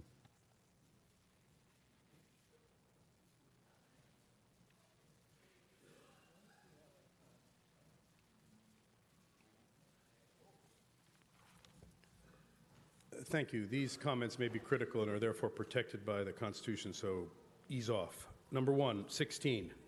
The LAPD told the Budget and Finance Committee recently that there was a $10 million problem that they weren't going to be able to meet the obligation for. So here we have $1.5 million, I guess, in the last fiscal year.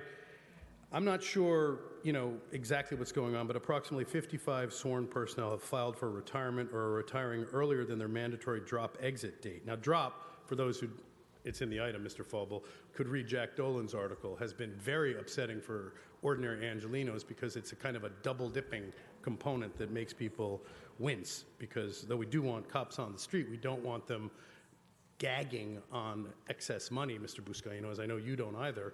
But we've done nothing other than remember the day in 2008 when Mr. Garcetti allowed that to happen with some of your collusion. It's really disappointing. And without the transfer, evidently, the department's sworn salary account, the LAPD will not be able to cover payroll for April 25th, 2018. Now, that's what we call bullpucky extortion. But nonetheless, we're going to give them the 1.5.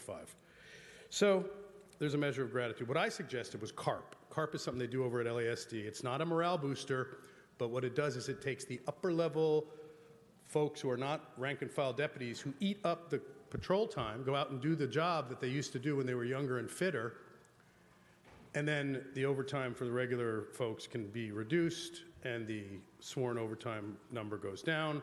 They saved a lot of money at the LASD, and you could do it too for a short period to eat up these overages, but it requires leadership, and I don't know if that's available. Item number 17, you've got the great Monica Rodriguez is looking to expand some opportunities for affordable housing, but this item is deficient because now 17A, the update is you want a GSD appraisal. Well, what's going on? Ms. McAllister, items 15, 16, and 17. Come on up, Ms. McAllister. Mr. Previn, if you don't move, you're going to be escorted out. You're disrupting the meeting by standing there. Thank you.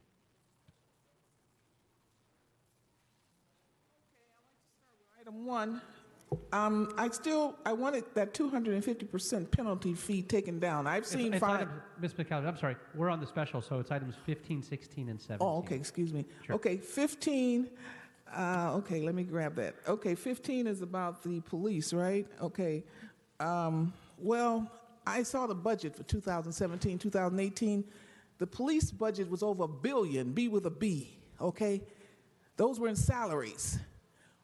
What you need to do, and you probably did that, you put that overtime money in that budget. Don't come back to us during the year talking about give us $1 million more here, $1 million more there. We haven't had any riots. You're sanctuary, so you're not arresting the criminals. Okay, you're protecting the criminals. So we shouldn't have to be paying police $1 million here and $1 million there. Put it all under that $1 billion, okay? Now remember, I'm a former business owner, teacher, a computer scientist. I'm studying you guys, and I see a lot of embezzlement. But we need an audit. Okay, 16. Let's talk about 15 rather. This communication about an administrative economic workforce. Now these workforces are racist. We need an investigation. Black people go into these work source centers, they get no help. The legal aliens don't speak a word of English.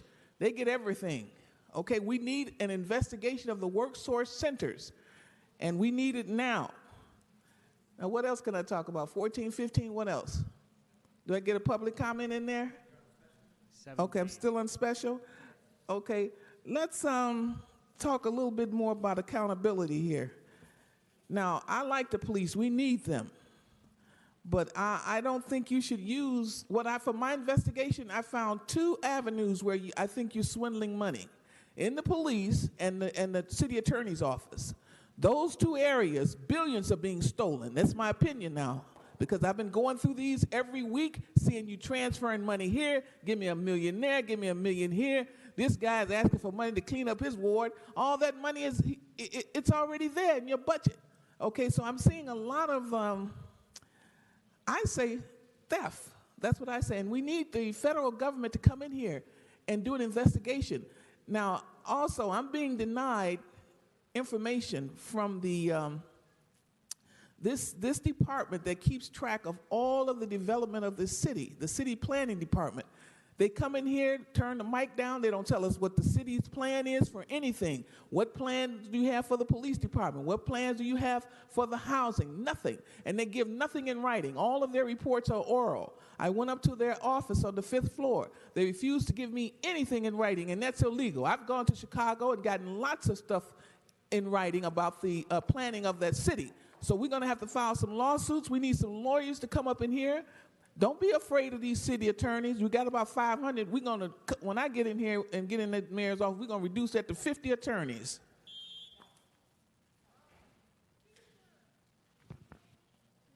Antonio, on 16 and 17, 2 items.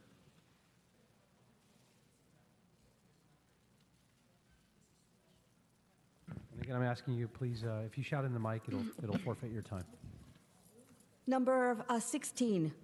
I support our LAPD. You've got a bunch of really good officers out there who are caught between the city attorneys and the city hall and all the corrupted big enchiladas at the LAPD and the city attorneys. They don't prosecute cases. Now, $1 million for sworn personnel who are working overtime, they deserve it. They need to get paid. Again, we have a glutton gang epidemic in Los Angeles. We have a high crime rate, and we need to pay these sworn officers. And gee whiz, I hope that they're getting paid for working overtime at Olvera Street and La Placita, which is where you have now your highest crime rate, because you've got your men's central jail there. All of them are being discharged, and they're all coming out, and they're staying and camping out at the Olvera and La Placita area. And again, the high crime rate is only compounding because you've got a lot of criminal foreigners coming from Africa, from Asia, and from Latin America. It's now compounding the problem, so much so that you've got now the gangs, Latino, Mexican Mafia, Mara Salvatrucha, Norteños, Sureños, and all the other Diamond Street, 18th Street, and all the other jackasses that are out there compounding the problem of I've already asked you if you cannot yell. Yes, I cannot yell. Yes, again, anything else that I need to do, yell, because then I'm going to cut your and time. so what we're having here is, complicated. yeah, I get emotional about the gangs because I do sleep on the streets, Mitchell Englander. You ought to try it sometime. They do come at you. They vandalize. Not on topic. You're still yelling into the mic. They vandalize your property.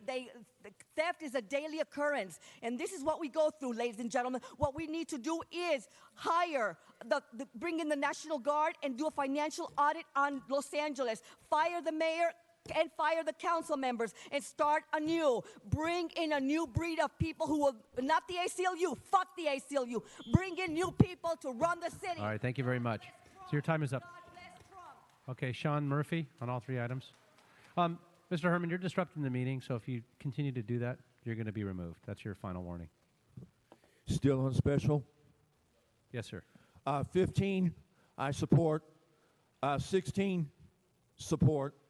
17, support. All right, thank you. Okay, colleagues, we'll go ahead and open the roll on those items. Mr. President, inasmuch as 17 hasn't amended, could we vote on that one separately? Sure, yeah. We'll go ahead and vote on 15 and 16. We'll go ahead and open the roll on 15 and 16. Close the roll and tabulate the vote. 11 ayes. And 16, there was a request to move that item forthwith, so we'll go ahead and move that forthwith without objection, and then we'll go ahead and vote on item 17 now. We'll go ahead and open the roll on item 17 as amended. Close the roll and tabulate the vote. 11 ayes. All right, that concludes the special meeting. We'll adjourn. I'm sorry? Forthwith on 17. Okay, we can go ahead and move item 17 forthwith without objection. Then that will now conclude the special meeting. We'll adjourn the special and reconvene the regular meeting.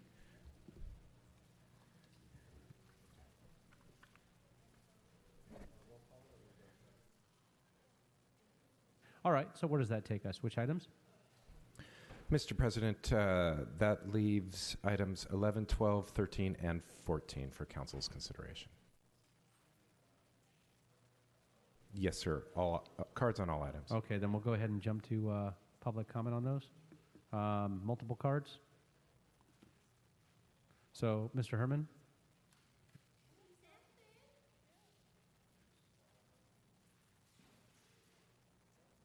Followed by Mr. Spindler, if you want to come up as well, followed by Mr. Walsh.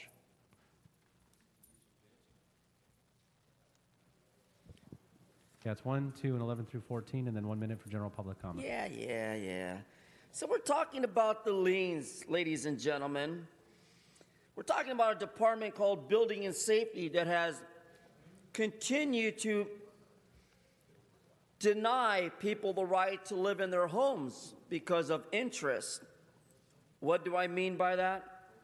I'm talking about costs of an excess meaning up the city's ass to take away your right to live in your home over your chinchero. Now, see, in foreign countries, wetbacks put their trash all over their property because that's their law. In the United States of America, we call something an ordinance, which is a law. Let me educate you, Mr. Rookie City Attorney. So what happens, the city goes out to your property, for example, in CD7, and says at 13127 West Terrabella Street, you have a $3,000 lien. And guess what? No mail. And that's the responsibility of the city to send a registered letter to stop this type of corruption, which is called stealing. Now, I'm going to get off of this deficiency bullshit of liens and go into another topic because I don't want to be ruled out of order by my tyrant chair. So, as you see on item multiple, dealing with empowerment, known as DONE, City Hall Tom Bradley Room, the neighborhood has done nothing. And then I go into item 12, regarding the chair from CD12, funding for restoration upgrades at parks. Well, we're in a drought, and the parks have not been improved other than we got wetbacks and illegal immigrants squandering in our parks like they did in Orange County, except the judge ruled that in favor of homeless people, Americans, you must find them appropriate housings, then rather allow them to sleep in a goddamn park. Then there's that item 14. And Mr. Krikorian says, let's buy back summer nights. No, let's buy back the Ottoman Empire and bring them to Los Angeles in dispute of what America's all about. Because America is about saving Americans from being homeless, subjecting them to annual funds in a bad and poor deficit of a budget. Who runs the budget of the city of Los Angeles? You, Paul Krikorian. Now, my general public comment. You see, 42 U.S.C. 1983 gives me the authority to engage in public comment. However, as you see the empty chairs here today, we have an issue with that. We're paying $200,000 a year to a legislative body that cannot sit there to push a button, beep, the way I push Mr. Englander's button, beep. when he says, oh, look at the little dog is wagging his tail. He's wagging his tail. No, motherfucker. Your wife wags her tail better than that dog. But I'm not talking about her. I'm talking about the little bitch that was here that you were giving out as a dog. Woof, woof, woof. And anticipating that comment, you see, I'm just glad Miss Martinez is not here, because Shady Haiti Herman really wants to give her a diet lesson on how to shake off the weight, baby. Shake off the weight, baby. Shake off the weight, baby. Your time is up. Next speaker, please.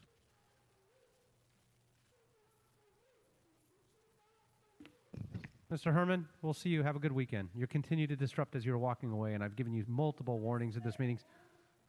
Sergeants, if you can please escort him out. Thank you.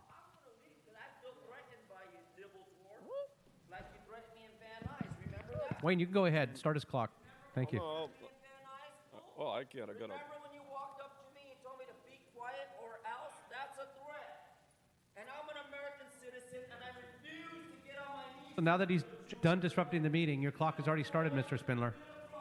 Yeah, but Mr. President, just for the sake record, of the Mr. for the Well, sake hold of his the time for a minute. Shout as he goes for the out sake of the record, while a member of the public is prepared to speak, he can't begin, and we can't continue the meeting because Mr. Herman continues to disrupt the meeting on his way out. Oh, Mr. Kokorian, I agree. Patiently and attentively to Mr. Spindler, we can't do so because of Mr. Herman's disruption. We'll start his clock over, but I would disagree with saying that he couldn't speak because somebody was disrupting the meeting. This is the guy before us about to speak is somebody who disrupts the meeting almost every single day.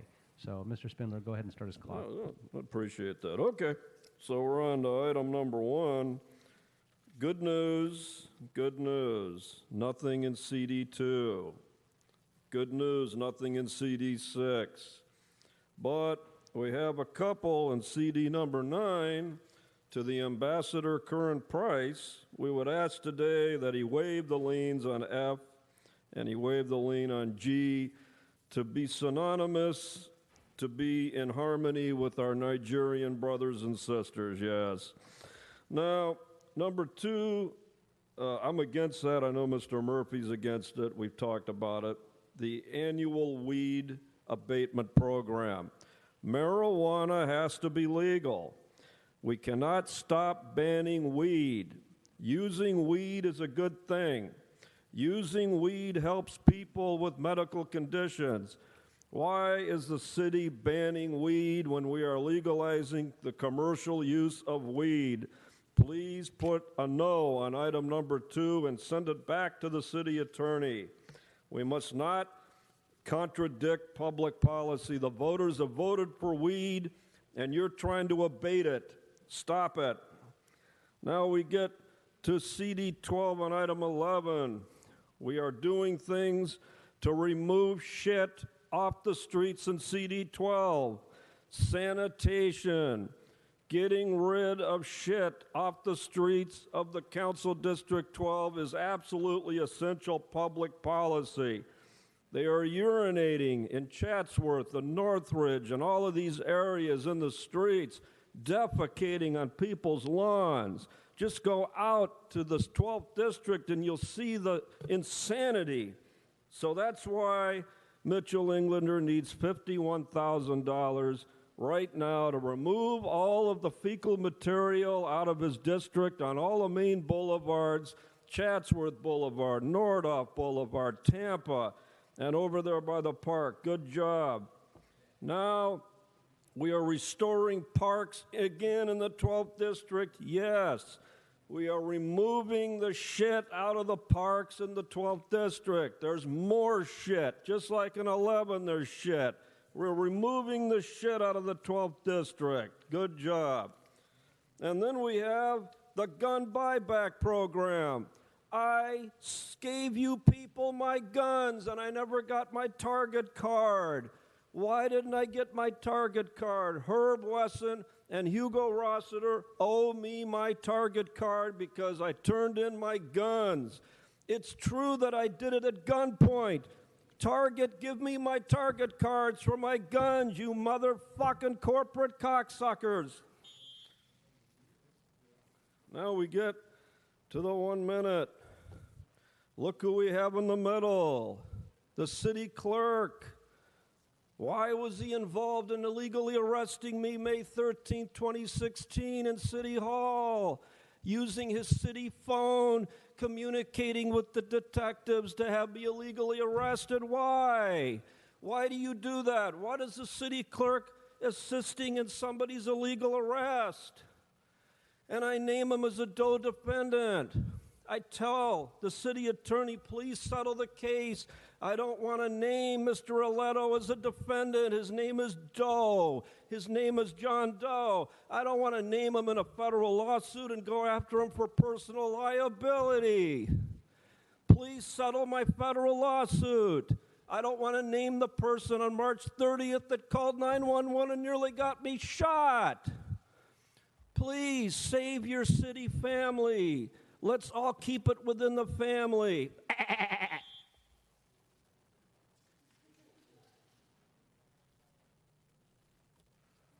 John Walsh, never been ejected from this city council. Never. And if I'm lying, show me the So you're video not on the tape. subject matter, and you will be ejected if you're not on the subject matter. Nasty, nasty. Okay, number one is the, I'm just going to go right to public comment. Number one, the mayor of the city of Los Angeles. I mean, this is a man who likes to suck cock. Okay, now, you're there's not- nothing wrong with that. You got to stay under the but purview of this Glenn body. Dake That is not. is his lover, and he's given him a job. That's his So you got to lover. stick to items under the purview of this body only. You could talk Look, about the mayor, The but mayor nothing on a has personal life. violated the law. He has picked a man named Glenn Dake, who is his number one gardener, and he's lifted him to Metropolitan Water District, and he's his lover. And he goes around the United States claiming that he's only married to one person, his wife. He sucks Glenn Dake's cock, period. And if I'm wrong, Thank you for being so articulate again, Mr. Walsh. Mr. Spindler, don't disrupt this meeting. I've already given you plenty of warnings. So, okay. Go ahead, ma'am. I don't know how this works. I put in comments for item 1A, 1B, and general comments. So how Okay. does it work? So you get 1 minute for item 1, for 1A. Can I speak and B. general comment first and then go to those items? You go ahead. Sure. Okay, thank you. I appreciate And it. and your name, please? My name is Margaret Malloy. Got it. Okay, thank you. You know, I drive an hour each way for 1 minute of public comment. I consider this a moral responsibility for all of you to listen to us during public comment. Maybe you get repeat visitors, but it's a huge effort to come here. Los Angeles is an, the young people outside this building today were letting us know that we need gun control now. This youth movement was sparked by mass shootings in Florida. Mass shootings in this country are almost entirely perpetrated by white people. Perpetrators often emerge in police custody with flak jackets. Meanwhile, fatal police shootings throughout the country are too often unarmed black youth. This is wrong. Gang injunctions in Los Angeles were recently determined to be unconstitutional. They almost exclusively targeted communities of color. Pot sales have been legalized. People have been incarcerated for years for pot offenses, mostly people of color. Now you have 1 minute on 1A. Okay, so item 1A is a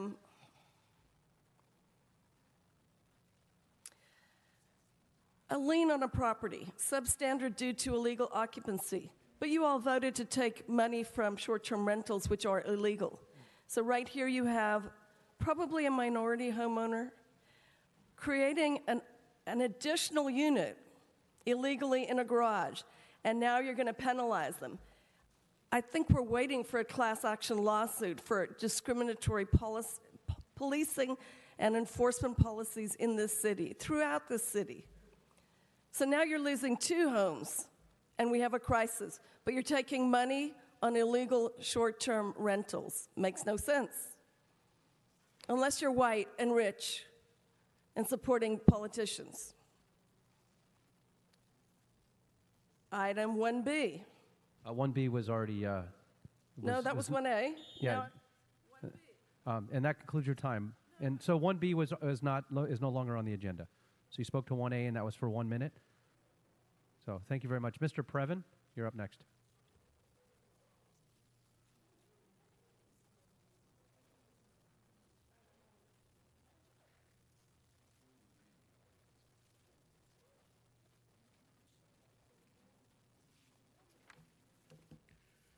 It's a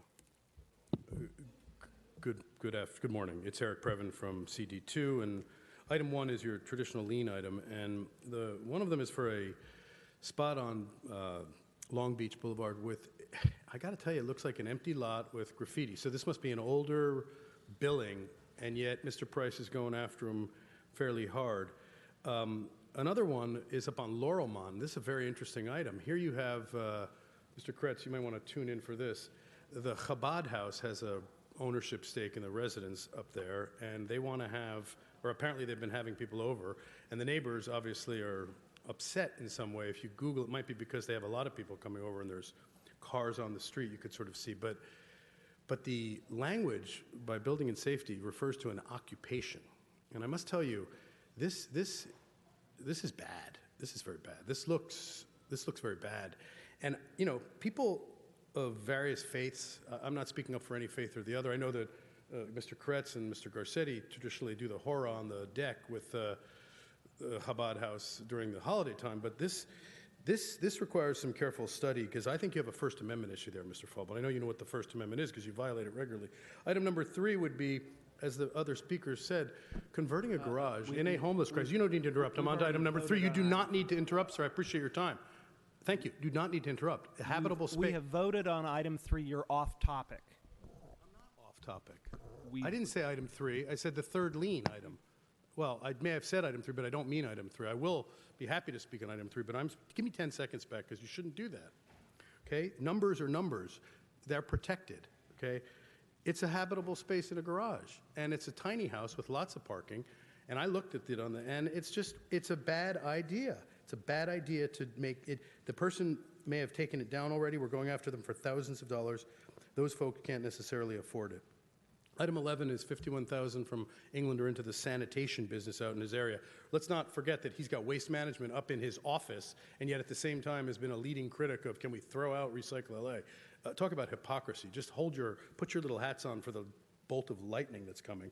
Item number 13, the Department of Neighborhood Empowerment, speaking of hypocrisy, had a meeting up in but this is retroactive, limited engagement is what I would describe it as. It's supposed to be for real engagement, but the International Association of Participation and Engagement, I mean, this body could not have been doing a better job. There was an example of the Prop K project in our neighborhood where they noticed multiple times about this instance of a project that's way too big and Krikorian's setting it up for Olympic funding when the people don't want a giant building, city structure on our open space, last remaining bits of open space in our park, so it's really worrisome. And I will say about that O'Melveny Park item where Mr. Englander is putting $350,000 to get a bathroom out there, $1.4 million for all the projects together. That's the same amount of money that was paid. Are we going into general public comment? Yeah, 1 minute for general public comment. So I timed that well. $1.4 million for parks in Englander's district. There's a great little clip of him at the beginning of the thing, standing in a rugged out at Vasquez Rocks or something.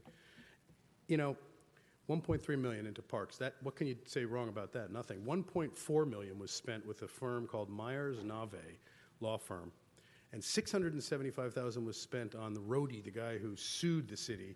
And Dean Pragerson, the judge, who's across the street, we're going to get him to tune in today, would be appalled at what this body has done. You paid $2 million to your own in-house lawyers, and you have set up a situation where you are regularly violating people, including me, but many other people, and it's appalling. And you do it in concert with Ms. Martinez and Mr. Wesson, and that is like a criminal conspiracy. And when I asked for the records about how you communicate about it, you denied them, and that's a violation of the state California Public Record Act. And I feel badly. I want to thank staff, Mr. Alietti, and all the others who do their job and show up every day and try to be, you know, with integrity. But you guys are playing a dirty game, and you're picking on the wrong folk because there's 4 million of us, and we find people like me and others to stick Right, thank up. you very much. Ms. McAllister, 1, 11, 12, and 14. about number one first. Remember, I said it earlier. I'm trying to get this penalty reduced from 250%, which is usury, to maybe 50% or lower. I've seen people who had $600 fines, liens, and after all the fees, they were paying over $3,000. I also want to ask this council to give us a monthly report on the HHH housing, all the HHH housing that you're building. Now, I drove by Paul Krigorian's Council District 2 this week. Nothing. 6329 and 6355 Clybourne. That's in North Hollywood. The house, I have pictures. I take pictures wherever I go. Houses are still there. The bowling alley is still there. And you're going to get on television the other day, Tuesday, with the mayor talking about telling the homeless, Harris Dawson and the mayor and everybody talking about telling the homeless, we're coming to get you. No, you're not doing a darn thing. I think HHH is the biggest scam since, ever. That $1.2 billion you're sitting on. Price, I booed you earlier because you were supposed to start building in 2016. You haven't done a darn thing, Negro. You got over 4,000 black people laying on the street. And I don't know what's wrong with you black people. I'm going to call you Negroes. You're not doing your job. Harris Dawson. You're not on the subject matter? I'm on number one. Okay, you got to stay. I'm on number one. That's okay. not on number you want me to one. move on? That's I'll not move on number on. one. Let's go on to the next topic. I don't discriminate. Let's talk about 14. This gun back. You're not asking these illegal alien criminals to sell their guns. They've got their weapons. Americans are stupid to sell their guns. And this is a sanctuary city and state. These criminals are coming out of prison and jail, coming upon us, and you're telling us to sell our guns. What I think you're going to do, you're going to sell those guns to the criminals. See, I know you guys, especially the Jews, you all don't throw nothing away. You're going to sell those doggone weapons and put the money in your pocket. So don't tell me that. I know the game. I'm not in the game, but I know the game because I grew up around the game and I studied the game. Don't sell anything, Californians, Los Angelinos, and don't sell your homes and houses. Now, I want a monthly report from all of you on what you're building. Paul Krigorian, he's not building anything. This nice woman over here who Rodriguez, I'm talking to you. Hey, Rodriguez, you're not building. Council District 7, she's supposed to be building at 11681 Foothill. She's not building a darn thing. And I talked about Price and Harris and even up here, Herb Wesson. He's not building anything. So the only person like I see is building something is Cedillo and O'Farrell. We need you guys to spend that money. Now, don't tell me how to move, city attorney. Okay, now I'm talking. Now, here's another thing. Englander, you want $52,000 to clean up your district. You think we crazy? You got that money in your budget. You got your 1 minute for general public comment now. Items that are not on the agenda. Okay, I'm talking about that public comment. Excuse me, what's going on? Okay, public comment. Englander wants $52,000 to clean up his district. You got that money in your budget. Why are you guys going out your budget? You have a budget, and then all year round, you sucking out millions of other dollars. Now, I see a lot of trust funds are being created. You create these trust funds, funnel money in them, and then you give it to the city attorney and whatever else you don't steal. This is what I think. Because remember, I'm a businesswoman, teacher, and all that, computer scientist. I see theft in this city council like I've never seen in my life. You're worse than Chicago.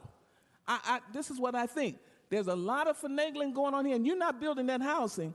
That is the worst thing you can do. We need the federal government to come in here. Come in here, President Trump, and send some agents in here and accountants and go through these books in this city. That's why they want sanctuary. Sanctuary means these illegals, they don't know how to read and write and understand English, and you can steal the hell out of them. But you not me, not while I'm in this city. You're going to get off your butts and build that housing. All right, Ms. Ramirez, 11 through 14, general public comment. I'd like to start with public comments. Thank you very much. Los Angeles stinks. No, you're speaking on the agenda items first. Sir, you've given it to others. I would like it because it kind of conforms. It makes it easy for me. Please. Thank you. Los Angeles stinks. It stinks and is deadly unsafe with Latino gang and wetback epidemic. LA is uninhabitable. We now demand the public safety and protection against all the homeless individuals. Those are most of the crackheads and the junkies and the wetbacks. We want the violence to stop against the women and the United States military veterans who are homeless living on the streets. We want the United States Marshals. We want the DEA. We want the ATF. We want the INS, the DMV, and ICE. We love you. And we want them to make... Mr. Ramirez, I've already warned you. If you yell one more time into the mic, I'm cutting all your time. You understand? Yelling? So that's your final warning. we want you to make massive raids at Olvera Street and La Placita, a zone of danger from Cesar Chavez Avenue to 1st Street, on both Main Street and Spring Street. Both streets run parallel where all the black market drug dealers, pimps, and thieves, and Chango, Latino, racist, hate-mongering, wetback pigs, thieves, and pussies, and losers hang out and hide their weapons, i.e. knives, shanks, and all the contraband, all on those streets. So you burned through your 1 minute on general public comment. Correct. Okay, so you go into the items now. Okay, so deport. And number 14, again, let's be crucially and correct. The cartels run all the gangs and all the weapons. All the illegal guns and all the illegal weapons are run and controlled by the Mexican mafia, Mara Salvatrucha, Norteños, and Sureños. I got that firsthand information from the gangbangers at La Placita, where the homies told me we control it. Not the city, not the mayor, not the chief of police. We control the drugs and the weapons, so they say. Now that I know firsthand information who controls the drugs and the weapons, it ain't the chief of police. So guess what? We're in trouble. We need to hold on to our weapons if you have them legally, because we are living in a sanctuary city where the shit's going to hit the fan. The cartels are going to call the shots, and they're going to say, gangs, take LA down, and they will. We will have no protection. The legal law-abiding citizens and the United States military will have no weapons. We will shit in our pants when they take down the city, and the guns and the gangs will take all of you and us down. That's who controls the guns and the weapons and all the drugs, the gangs. So the Mexican mafia, Mara Salvatrucha, Norteños, Sureños, and all the jackass pussies, they are going to give all their homies here the signal of when to take LA down. City attorney ain't going to be able to put out any ordinances or any memos because they're going to take them down too. Bullet holes are going to strike on every one of you, including the mayor. Hasta la vista. Rest in peace, Mayor Eric Garcetti, you and your boyfriend. So having said that, again, I praise and I salute our LAPD. God bless our LAPD and air support pilots. We love you. Thank you. Thank you.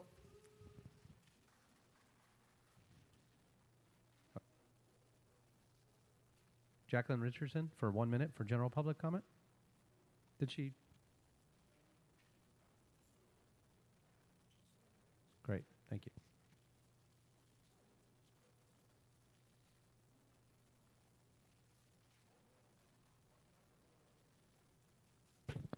This request is for the City of Los Angeles only, for the housing project. It shouldn't cost too much. It'll make the children happy and busy all summer long. It should be from the last of June to the 1st of September.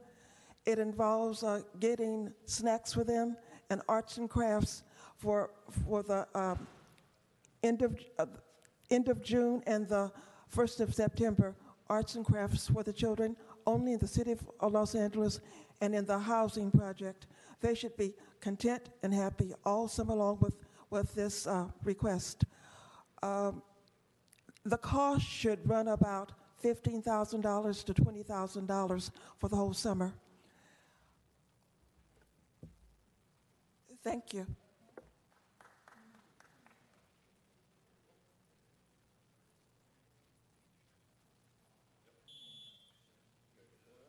Not call you, ma'am. I have one more comment. I didn't call you yet, so please have a seat before I call you.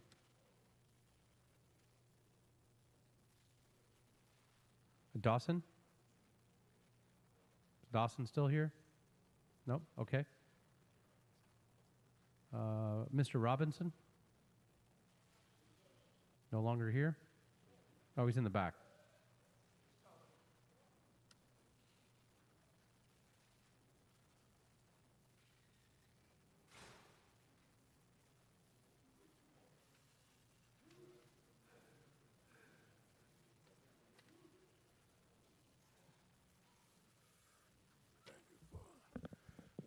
Honorable President, members, Richard Robinson. When I arrived here from the University of Michigan, Sam Yoder was mayor. Sir, I moved into the $1 Million Hotel at 5th and Main. I picked up a broom. Mr. Bradley was running for mayor, sweeping 5th and Main and Pershing Square for Mr. Bradley for 20 years during his 5 terms. He, Supervisor Hahn, and Congressman Roybal changed the dynamic downtown, turning it into a sanctuary. The $1 Million Hotel can be a community awareness and treatment service like that Willie Brown started in 1978 in San Francisco. Gavin Newsom, utilizing his brilliance, changed the dynamic there. Thank you. All right. So, and ma'am, well, you filled one out. You already spoke on item 1, and 1I is what you checked anyway, and that's not even on before us anymore. It was moved. So your time is already up. And so, ma'am, you can have a seat. It says 1I. Ma'am, you already spoke on number 1. So, I spoke on 1A. council members, we'll go ahead and open the roll on the remaining items with the exception of 14, please.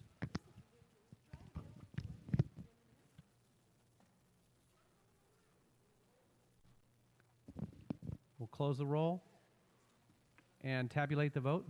10 ayes. Thank you very much. And then I have on item 14, ma'am, excuse me, you're disrupting the meeting now. I'm going to ask you to leave if you continue to disrupt the meeting. Ma'am, now you're yelling out. So, sergeants, if you can, let her know that she can't yell out. I know this is probably her first time here, so it's disrupting the meeting. All right. And so on 14, colleagues, I just have a friendly amendment that I'd like to ask. I'd like the item to move forward as written. In fact, I have a request that we're going to vote on it for urgent forthwith.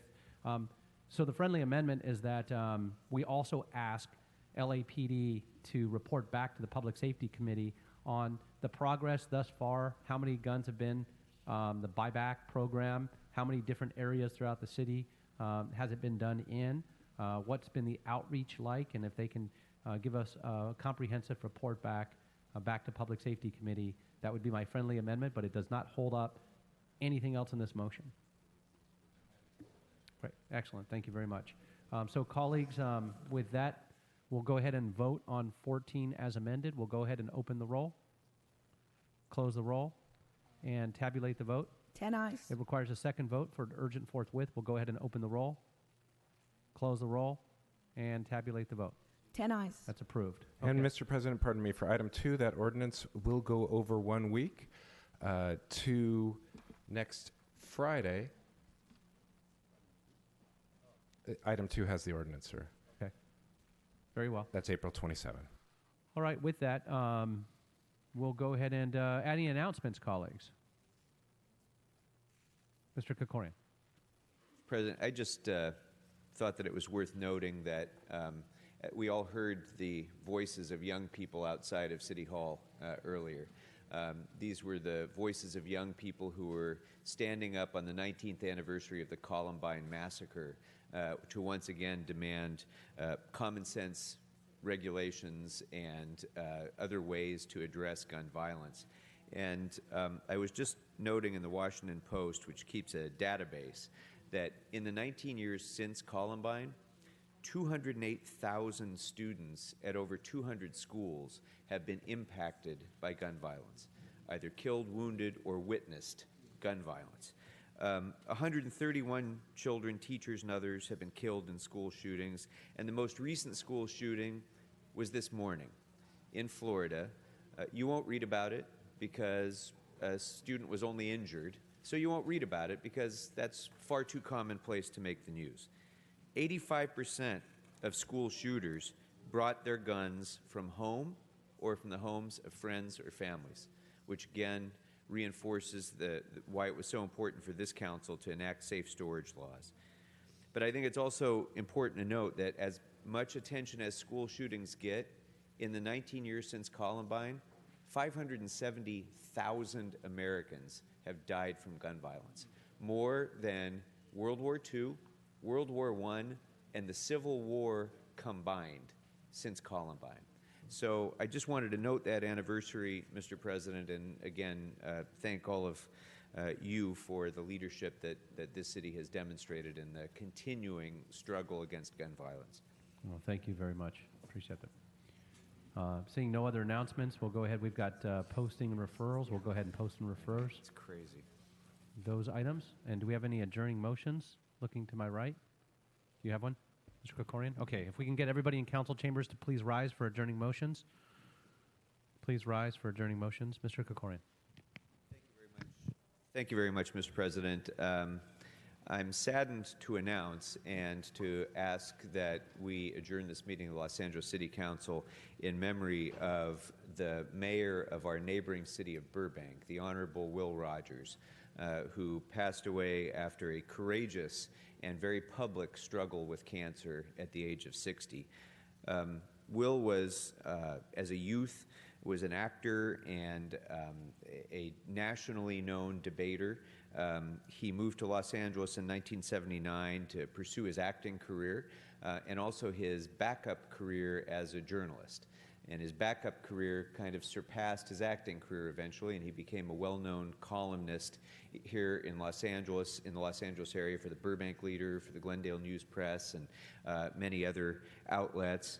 He was an award-winning columnist who was recognized by the Greater Los Angeles Press Club, the California Newspaper Publishers Association, and many others. But he was really, in the Glendale-Burbank area, was always a clarion voice for transparency and ethics in government, and was a real watchdog of local government in those cities. And that's where I got to know him well when I served on the Burbank School Board and in my other engagement in Burbank. He was a dear friend. He was somebody that everybody recognized for his intellectual honesty, for his courage, for his perpetually positive attitude, his passion about the city of Burbank and its people.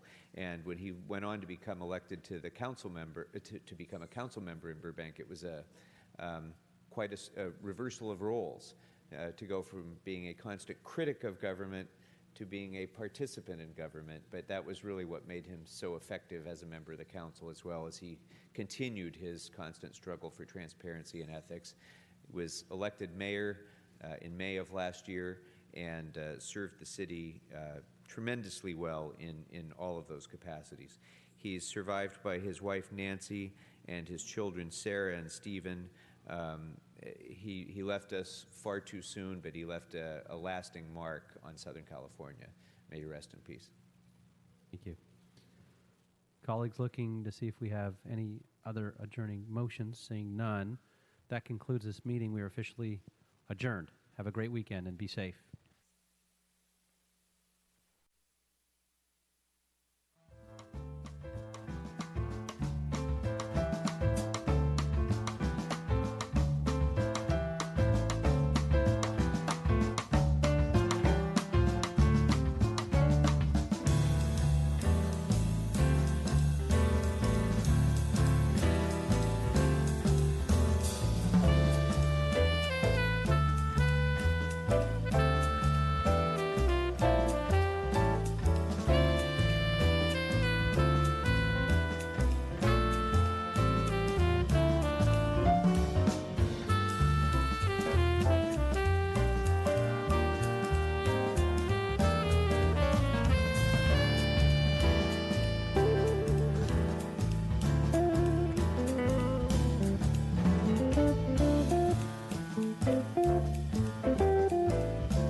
At Home Depot, within the distribution center, we have about 275 orange-blooded associates.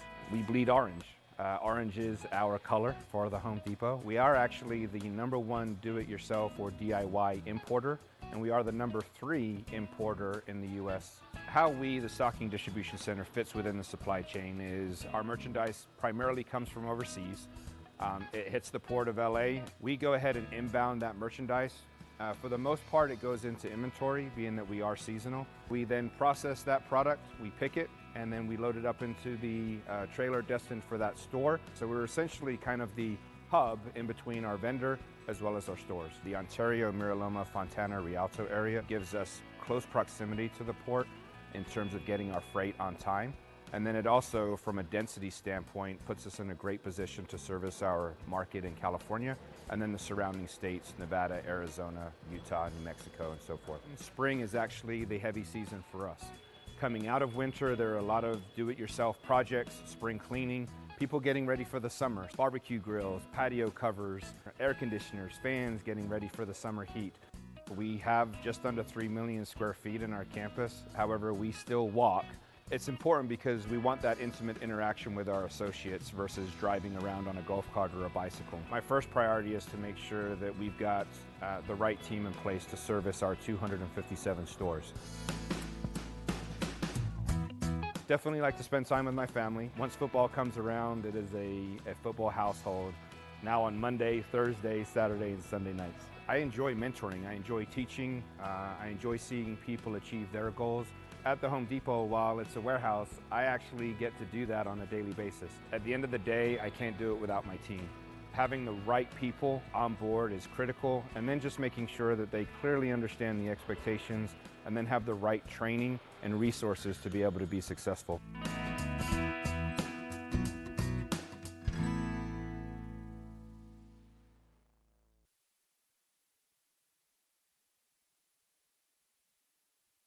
And many LA students helped plan local events and protests in the wake of the Parkland school shooting that left 17 people dead.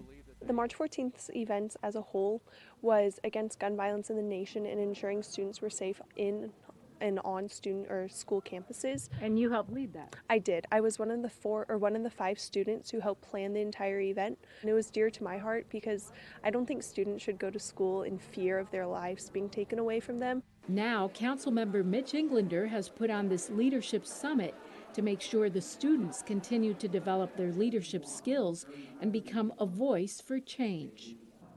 You guys are what changed and have been the change agents for what's happening. You aren't our future leaders. You are our leaders today. It's not tomorrow.